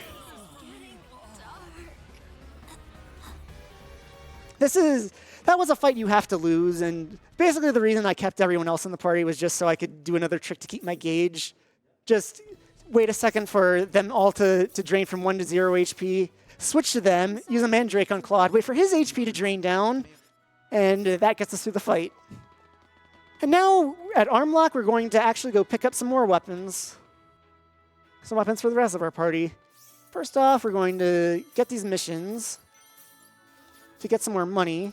We're going to use one of the Cinderella glasses that we haven't... Oh, wait. I guess we picked up another one, because I definitely used that. Get Lotus Eaters for Ashton, Knuckles of the Moon, which is... We actually aren't going to be using. I've got a plan for those. But auto-equip those, and then... Now we're going to take the Rainbow Diamonds off of Celine. I did that again. I equipped the one that I gave him, so it just swept the slots for them. Okay, that gets Bowman up to customization 10 right there. And then we're going to put the last 2 levels of scouting into Celine. Then customization, Bowman, Knuckles of the Moon, Diamond. He has originality, which means this has a 100% chance of success. That worked. And then we're going to put the Ring of Might and Berserker Ring back on Bowman. That ups his HP, so he's got a little more breathing room before the Bloody Armor sucks all his HP away. And it also is one of his strongest weapons, so it's going to up the amount of damage he does too, especially with the Ring of Might, which doubles his attack. So we've got 2 guys here who can do a ton of DPS, and then just 2 support people just to try to break shields. And if you've got anything else, this is kind of a slow part of the run. It's a lot of story revelations, but not much for me to say. So I'm going to try to finish my donation here. I'll read slowly, don't worry. Okay.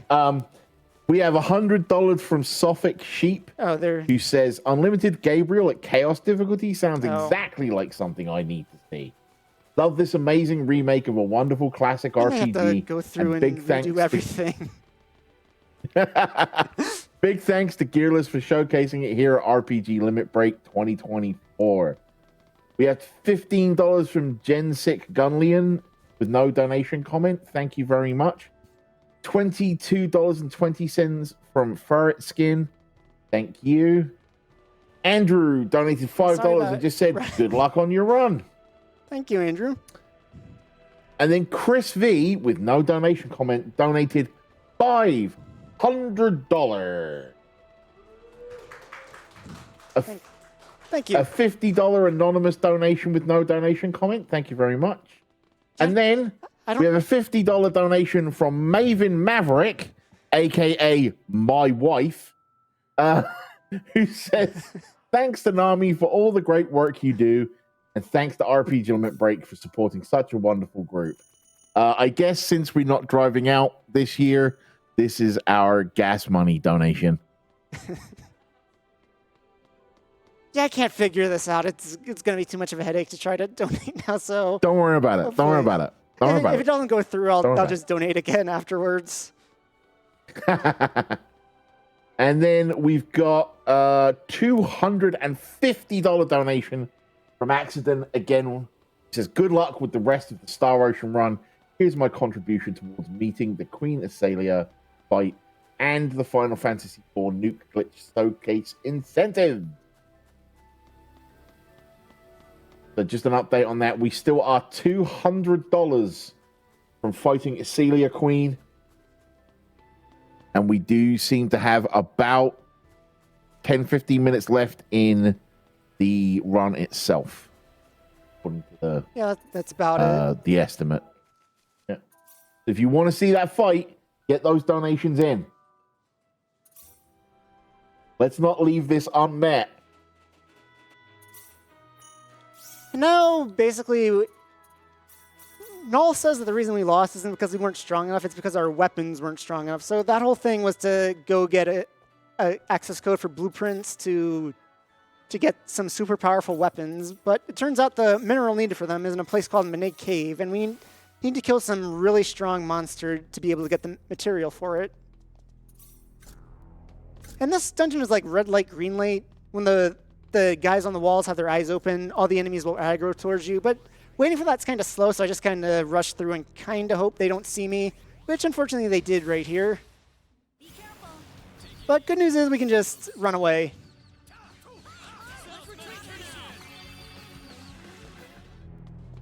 And also another thing with that last area is the person on that video was Rena's real mother, her birth mother, that place had an accident, and they basically had this space-time capsule that sent Rena millions of years into the future to expel, which saved her life.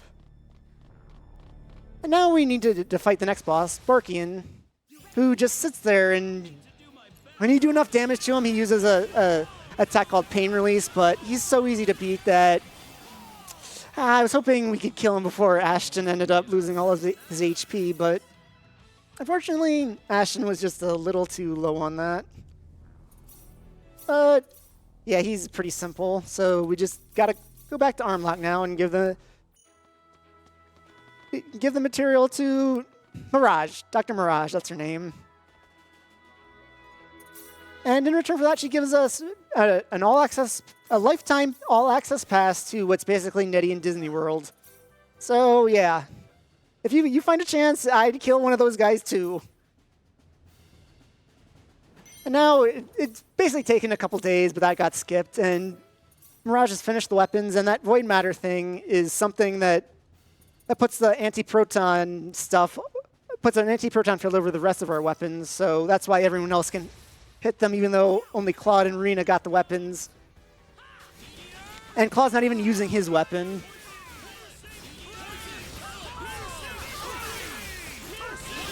So yeah, we basically just try to break their shields, and then that doubles the damage we can do to them. Or, I don't think it doubles it, it makes everything an automatic crit. Either way, it's useful, and we want that to happen. Normally we wouldn't be able to have the output for that, but with Ashton and Gisato set on break-focused arts, it's doable here, and it makes some of these fights a lot easier. Like this guy, if they can break him, it's going to be a lot easier.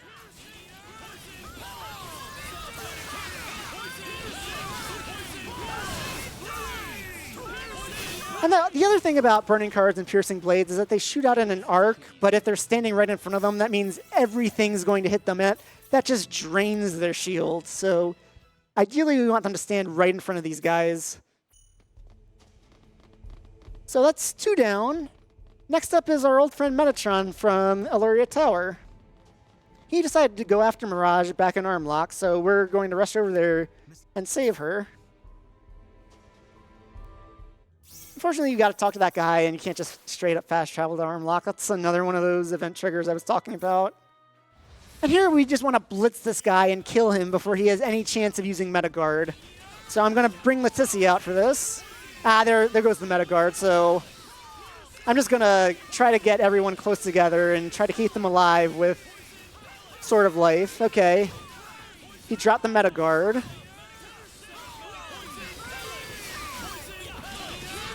Yeah, Batman also has self-medication, which heals in an AoE too, but like I said, his AI is focused on killing, not healing. So it's not really the best to rely on him to keep Ashton Chisato alive. Keep himself alive fairly well, but those two, no. So that's 3 down, and now we're going to Phenol for real this time. And the only way to Phenol is through Laqua, through another, like a magic space shark that can dive deep, deep under the water, that can take us under their barrier that they put around Phenol, that the Ten Wise Men put around Phenol. Or 7 wise men, if you want to call them that now. That's more accurate. And normally here is where you'd have a cutscene between Claude and Rena, but Chisato's going to be Miss Steal Your Man in this run, so Rena doesn't actually get a cutscene here. It's actually slightly faster to get the cutscene than to not, because it's faster to skip the cutscene there than to sit through the sleep jingle. But anyway, here we are back at Phenol. We can fast travel here, so we don't need to rely on Barney to not show up 3 times before we finally get to ride him over. And this one, it's probably going to be hard to keep everyone alive. These guys are fairly weak compared to the last 3, because you're supposed to fight them 3 together. But the fact that they're all spread out means it's harder to keep Ashton and Chisato alive, because we can't just all group up and bring them and top them off if they need it. So thankfully, Leticia did a lot of work there, because the thing with Zadkiel's attack is he likes to warp backwards and then hit you with a ranged attack for his normal attack. So the one downside to Meteor Palm is if they're at long range, Claude just shoots out a single burst of energy rather than hitting them, what is it, like 8 or 9 times? However many times that is. So if Zadkiel moves back, Claude's just going to try to use the long-range Meteor Palm at him, and that's bad. So basically what we want Zadkiel to do is sit there trying to cast Guard or Slow on someone, or to basically just sit there and let Leticia kill him and take out a lot of his health so we can finish him off like we did. Poison Pill doesn't really have that downside, but Bauman kind of throws them at where they're standing. So if he throws them at them and then they move, they're not going to hit. So that's the problem there. And Ashton and Chisato are actually the more useful ones there because of their range, but unfortunately, it's pretty hard to keep them alive just because of how spread out everyone is. And then this dungeon, basically in the original, there was one floor where there were all these buttons you had to press to open the right doors to advance. And in this version, they decided to pull that to the whole game, or not the whole game, the whole dungeon. So now we need to go around this dungeon to hit a certain switch to open a door that lets us move on forward, to get to another switch to open another door that finally lets us get to where we need to go. So from here, it's if you've got like 1 or 2 things to say, then you can do that now. But there's another boss fight coming up that I'd like to be able to explain a little bit. So don't have too much time. Yeah, then I will make it quick and say that thanks to a $200 donation from Hebinks, we are fighting Aurelia Queen. All right. Hebinks said, I've got to see that fight. Shout outs to all the amazing volunteers and viewers who make this event what it is. Is that quick enough for you? Yes, we've got one more quick one if you've got one. All right, and then in that case, we have $75 from Nio Bari that has no donation comment. Okay. Yeah, those guys are in the way. You basically just have to choose which one you want to fight. I was looking for which one had the most odds of me getting a back attack on them, but unfortunately it was none of them, so I just took the right one, and that gave me enough of an opening to slip through. That is the last mandatory random encounter. Random, they're not really random. They kind of spawn in a general area, but let's say random encounter in the run. So there's the second switch that I need to hit. So now that opens up a door at the end of this corridor that brings me to the 5th floor where the next boss fight is. And if you've played the original, this fight is very memorable for a few reasons. The first one is this is the first fight where the enemies actually start having voice lines too. And Michael Dekas in the original in particular was very memorable. Second off, this is probably one of the hardest fights in the original game. Here it's not really so difficult because we've got the bloody armor strat. Thanks, Veg. But in the original, this was very difficult. And in a speedrun, even with the Eternal Sphere, it was difficult. In the original, I basically had to pray I could get to to Michael before he casts Spicule. Here, Spicule does nothing.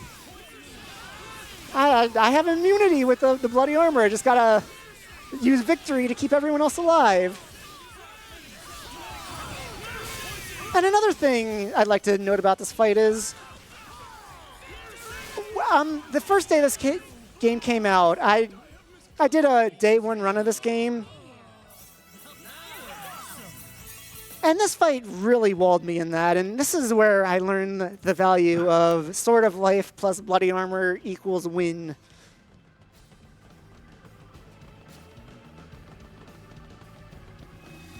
Because that's Spicule. In the original, you could knock him out of it if you could get a good hit on him. In this, you really have to just stun him to knock him out of it, and it's pretty difficult. So that's why we use Bloody Armor, because these bosses do not mess around, and if they hit you with one of their spells, you're dead. You're like, at these levels, you're dead. You just don't have the health to survive it. I tried so hard to get a route with this that didn't rely on the Bloody Armor and give Vegas that win, and I just couldn't. I had to bow to him and say, "Sir, you finally won."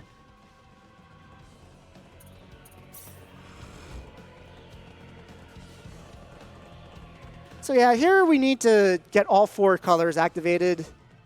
And like you've seen, activating a color turns off every other color on that switch. So we need to activate them in a way that gets all 4 activated, but without deactivating the other ones. And that route is pretty much the fastest way I figured out how to do this. It's nothing really special to explain. It's just get the colors right. And that floor was the floor that had the switches in the original. That one's basically based off of what it was. It's a little different, but basically the same thing. So here we're going to just take this heal because it's right there. And now the multi-fight bosses are over. Now we've got Lucifer. You ready for this? How does a one-way ticket to hell sound? The price, your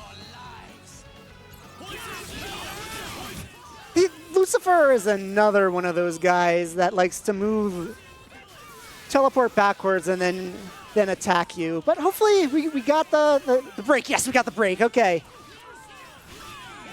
He's got a spell called Wind of Devastation. I think it's Wind of Devastation in this one. It was Wind of Destruction in the original. In the original, if he started preparing it, you couldn't. He was invincible to everything except fixed damage, so you couldn't knock him out of it. Here, that's not the case. You still can't knock him out of it, but you can still hurt him while he's casting it. But here, it's no. In the original, it would be like a near total party wipe, except for on Claude, basically, and you'd have to basically pray he doesn't cast Word of Death on Claude and wipe your party after that. That happened to me a few times. Here, you're invincible, just wail on him. Luckily, Ashton and Chisato got the shield break on him, so he didn't even get a chance to use Wind of Devastation here, thankfully. Oh, I see what you were doing there, you jerk. So this is the final run-up to the final boss. We're going up a floor, and then going down a floor, and then we're going up a bunch of stairs to get to the final boss arena. So if you've got a quick donation, or not, if you got a quick thing to read off, go ahead. For sure. I want to give a preview into some of the donation incentives that are coming up. We have a donation incentive for Final Fantasy IV. That is to fight all of the optional bosses on Earth, which is sitting at 900 out of 5,000. You can name Cecil, you can name Sid, you can name Edge, Edward, Kane, Callum, Porum, Rosa, Rydia, Tella, Yang. And then there is the who gets leveled up for Zeramus boss. And then the thing that was promoted in the interview we saw right beforehand, which is the Nuke Glitch Showcase, which is sitting at 589 out of 2,000. Sorry to cut you off there, but we're here. Basically, it's the same strat. Just try to keep everyone alive.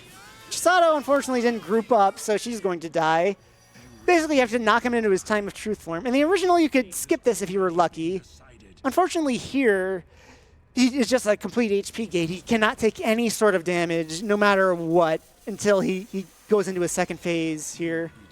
where he starts moving around a bit quicker and casting some stronger spells, but the spells don't really matter. In fact, we'd rather see the spells because then he's not really moving around all that much. And we'll bring Leticia in.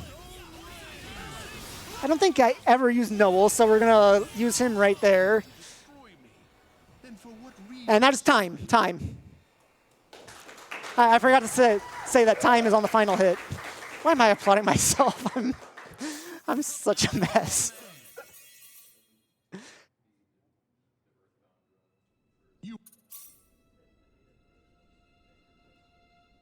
So yeah, it turns out that the 10 Wise Men created something called the Crest of Annihilation. At least I think it's still called that, which induces a big crunch, and Gabriel set that off to trigger on his death.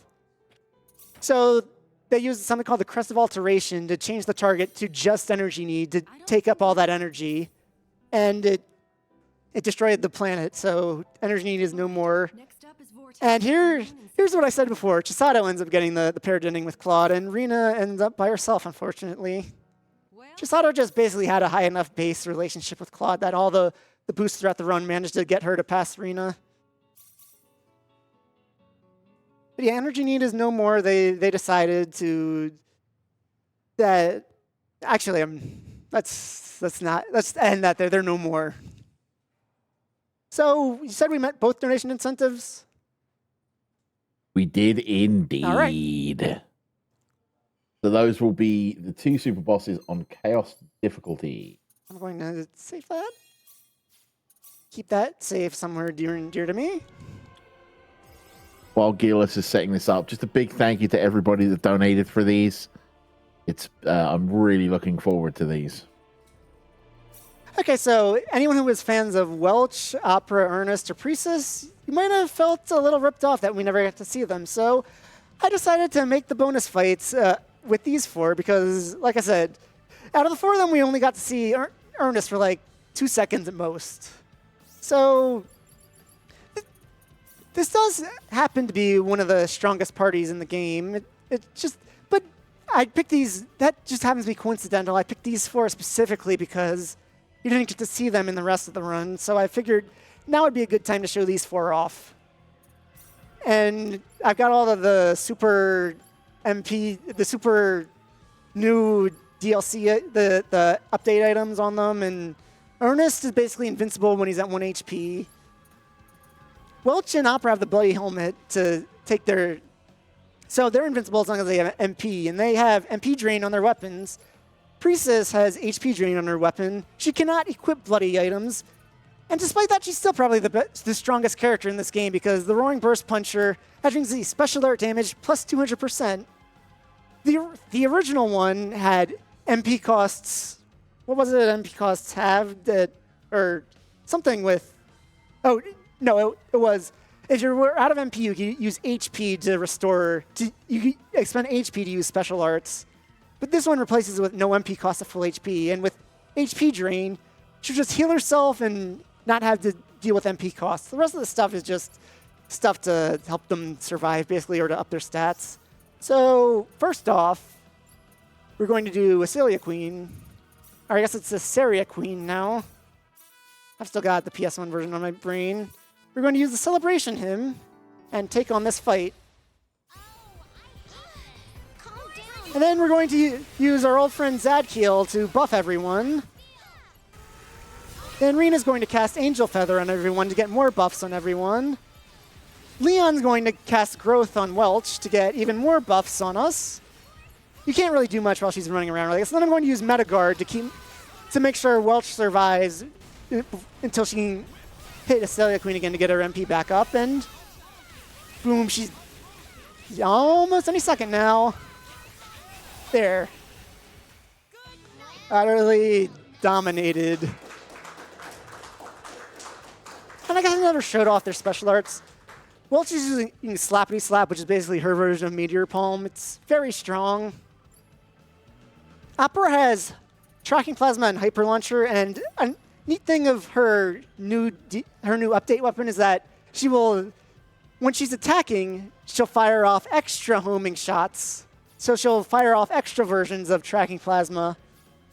Ernest has Bed of Roses and Sonic Whip, and his weapon also makes him use extra Bed of Roses whenever he attacks. So it's just a whole field of roses, basically. And Priestess has Force Field, which is...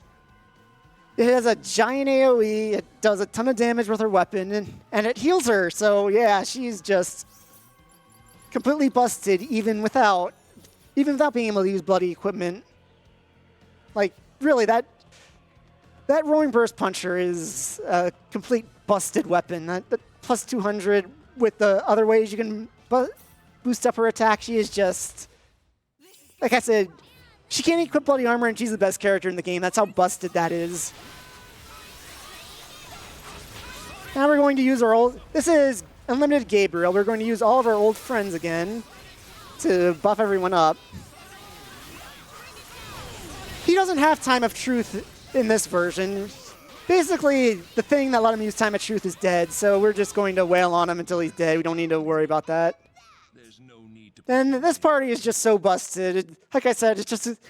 I didn't pick them specifically because they were this busted. I picked them because I wanted to show off the other 4 characters who didn't get to appear in the run, but they just happen to be so busted that we can beat them like this. And that is both of these boss fights shown off. So yeah, shout-outs. I'd like to shout out the Tri-Ace Discord. Everyone in there. You can find a link to that on the speedrun.com page for this game, Star Ocean, the second story R. I'd like to give another shout to Veg Esther, because it's been 25 years, but you finally won, buddy.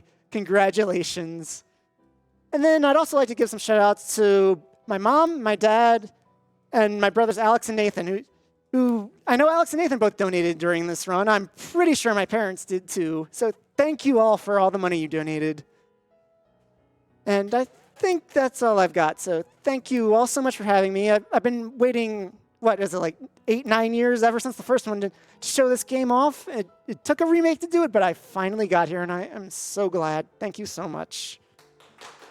Well, on behalf of all of us that have been watching, thank you, Gearless. And with a time of 1 hour, 56 minutes and 46 seconds, that was Star Ocean 2. Thank you, Gearless. One more time, people.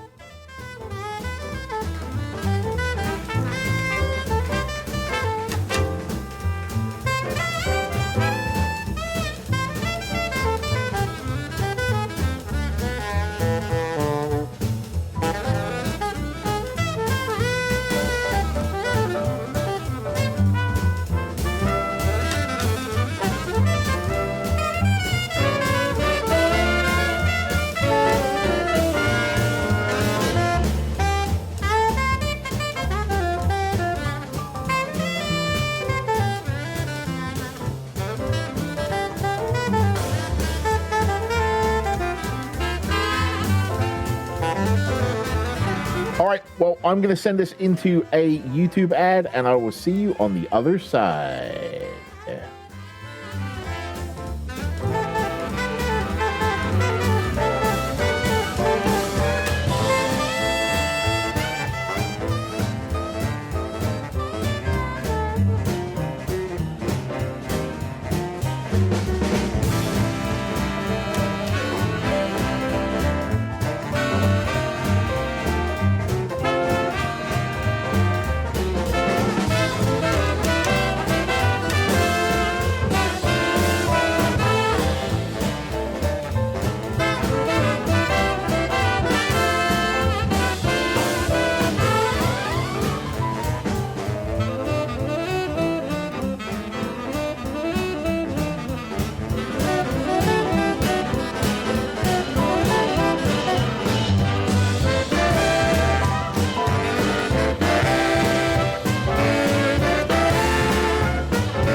So, as you may have seen on the break, there has been reportings of a wild tonberry in the studio, and I have assigned my whale lord self to defend our plushie army, and armed it with our Buster Sword.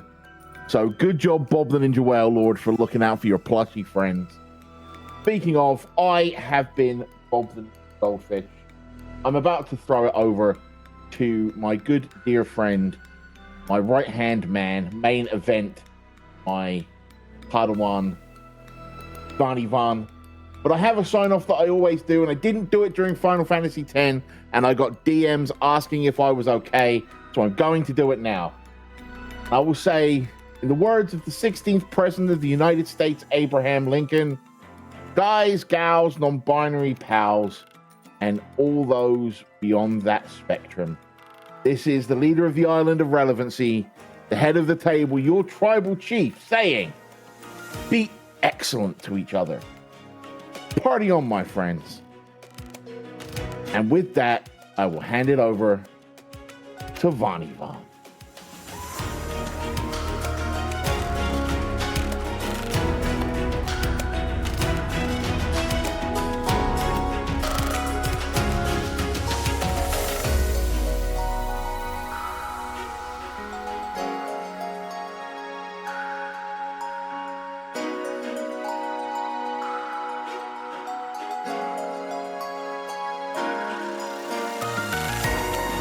Alrighty, folks. Thank you so much for having me. This is Vonnie Von. I'm going to be carrying you through for the final run of RPG Limit Break 2024. But before we get to anything there, I do want to give one last big thank you to our friend and yours, Bob the Ninja Whale Lord, for valiantly defending the friendos from those who would do us harm. Bob, we love you, we miss you, and we cannot wait to see you here for RPG Limit Break 2025. But let's not get ahead of ourselves, because we've still got RPG Limit Break 2024 to talk about here, and we got to talk about some donation incentives, folks. Let's start here with all of the naming bid wars.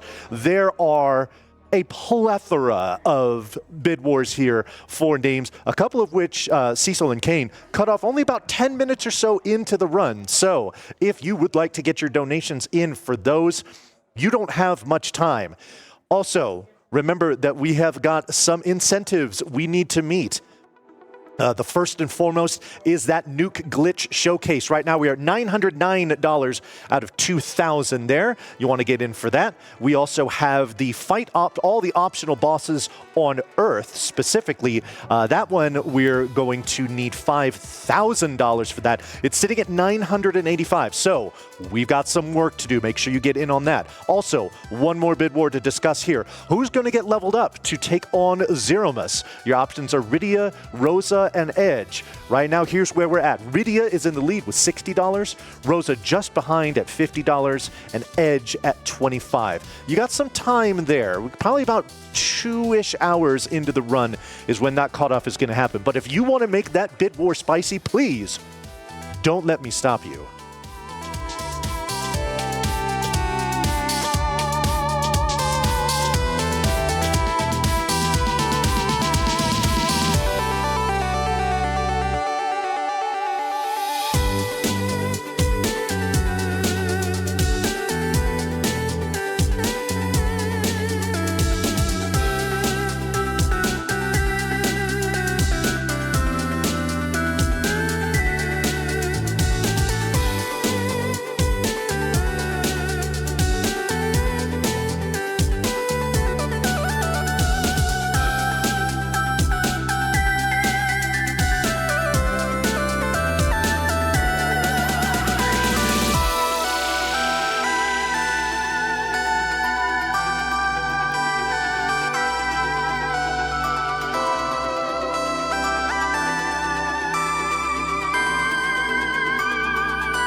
Alrighty, folks, I've got quite a few donations here. This is a fantastic time to read these off. Got a few here with no comments. We've got $50 from Agathos Sophos for 50. We've got the End Beta bringing in another 50, and we've got Jetboy with 25. Thank you very much for those. We also have $50 from Shuffy that says, let's get that Final Fantasy IV optional bosses incentive met. I agree. We got $3.33 from Windbliss that says, that's not Cecil. No, he is from video games. His name is Nikos. That's a reference to that Cecil bid war for the name there. We have got $75 from Rydia Caller saying, what a week. Great job, RPG Limit Break community. You all are wonderful. Stay cute, chat. We've got $50 from the Indie Geek that says, when I was in my 20s, I did not think depression would let me see 30. Now I'm 37 with my dream job and a wonderful dog. Here's to those we lost along the way and to those that have stuck with us. Indie Geek, glad you're around, and GG on the wonderful dog. I know we can all be happy about that.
For those of you just tuning in, this is a reminder that RPG Limit Break 2024 is coming to you live from Salt Lake City, Utah, where we're raising money for NAMI, which is the National Alliance on Mental Illness.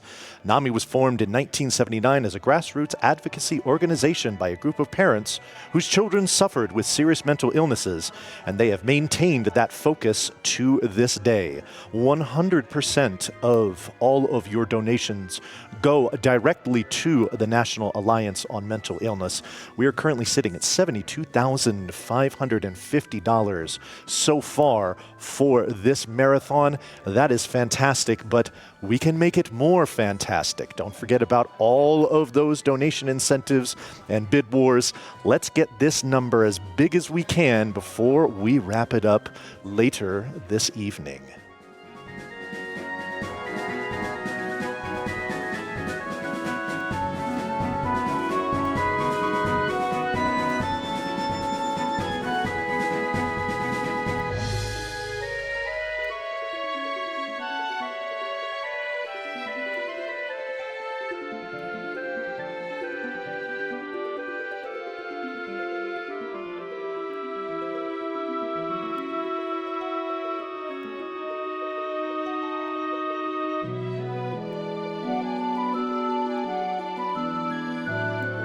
I've got a couple more donations to read off here. We got $25 from Red Megas Clamus, who says, looking forward to the Final Fantasy IV run, but I am sorry to have missed so many of the great runs. Moving is a lot of fun, but also steals all of your time, just like a certain ninja. And we also have a $75.34 donation from Dowolf, who says, here's a penny for every puzzle piece in the puzzle crew that was placed this year. I don't know where this week went.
Want to remind you folks that if you've been enjoying what you've been watching here all week and you want to keep a bit of the RPG Limit Break spirit with you, just excited to announce here that we have launched our own merchandise store. From hoodies to coffee mugs to even fanny packs, folks. You're sure to find your new favorite RPG Limit Break branded gear. And the best part is, all proceeds from our merchandise sales go directly towards funding RPG Limit Break so we can continue to bring you these awesome live events every year. To visit our online store, please go to store.rpglimitbreak.com.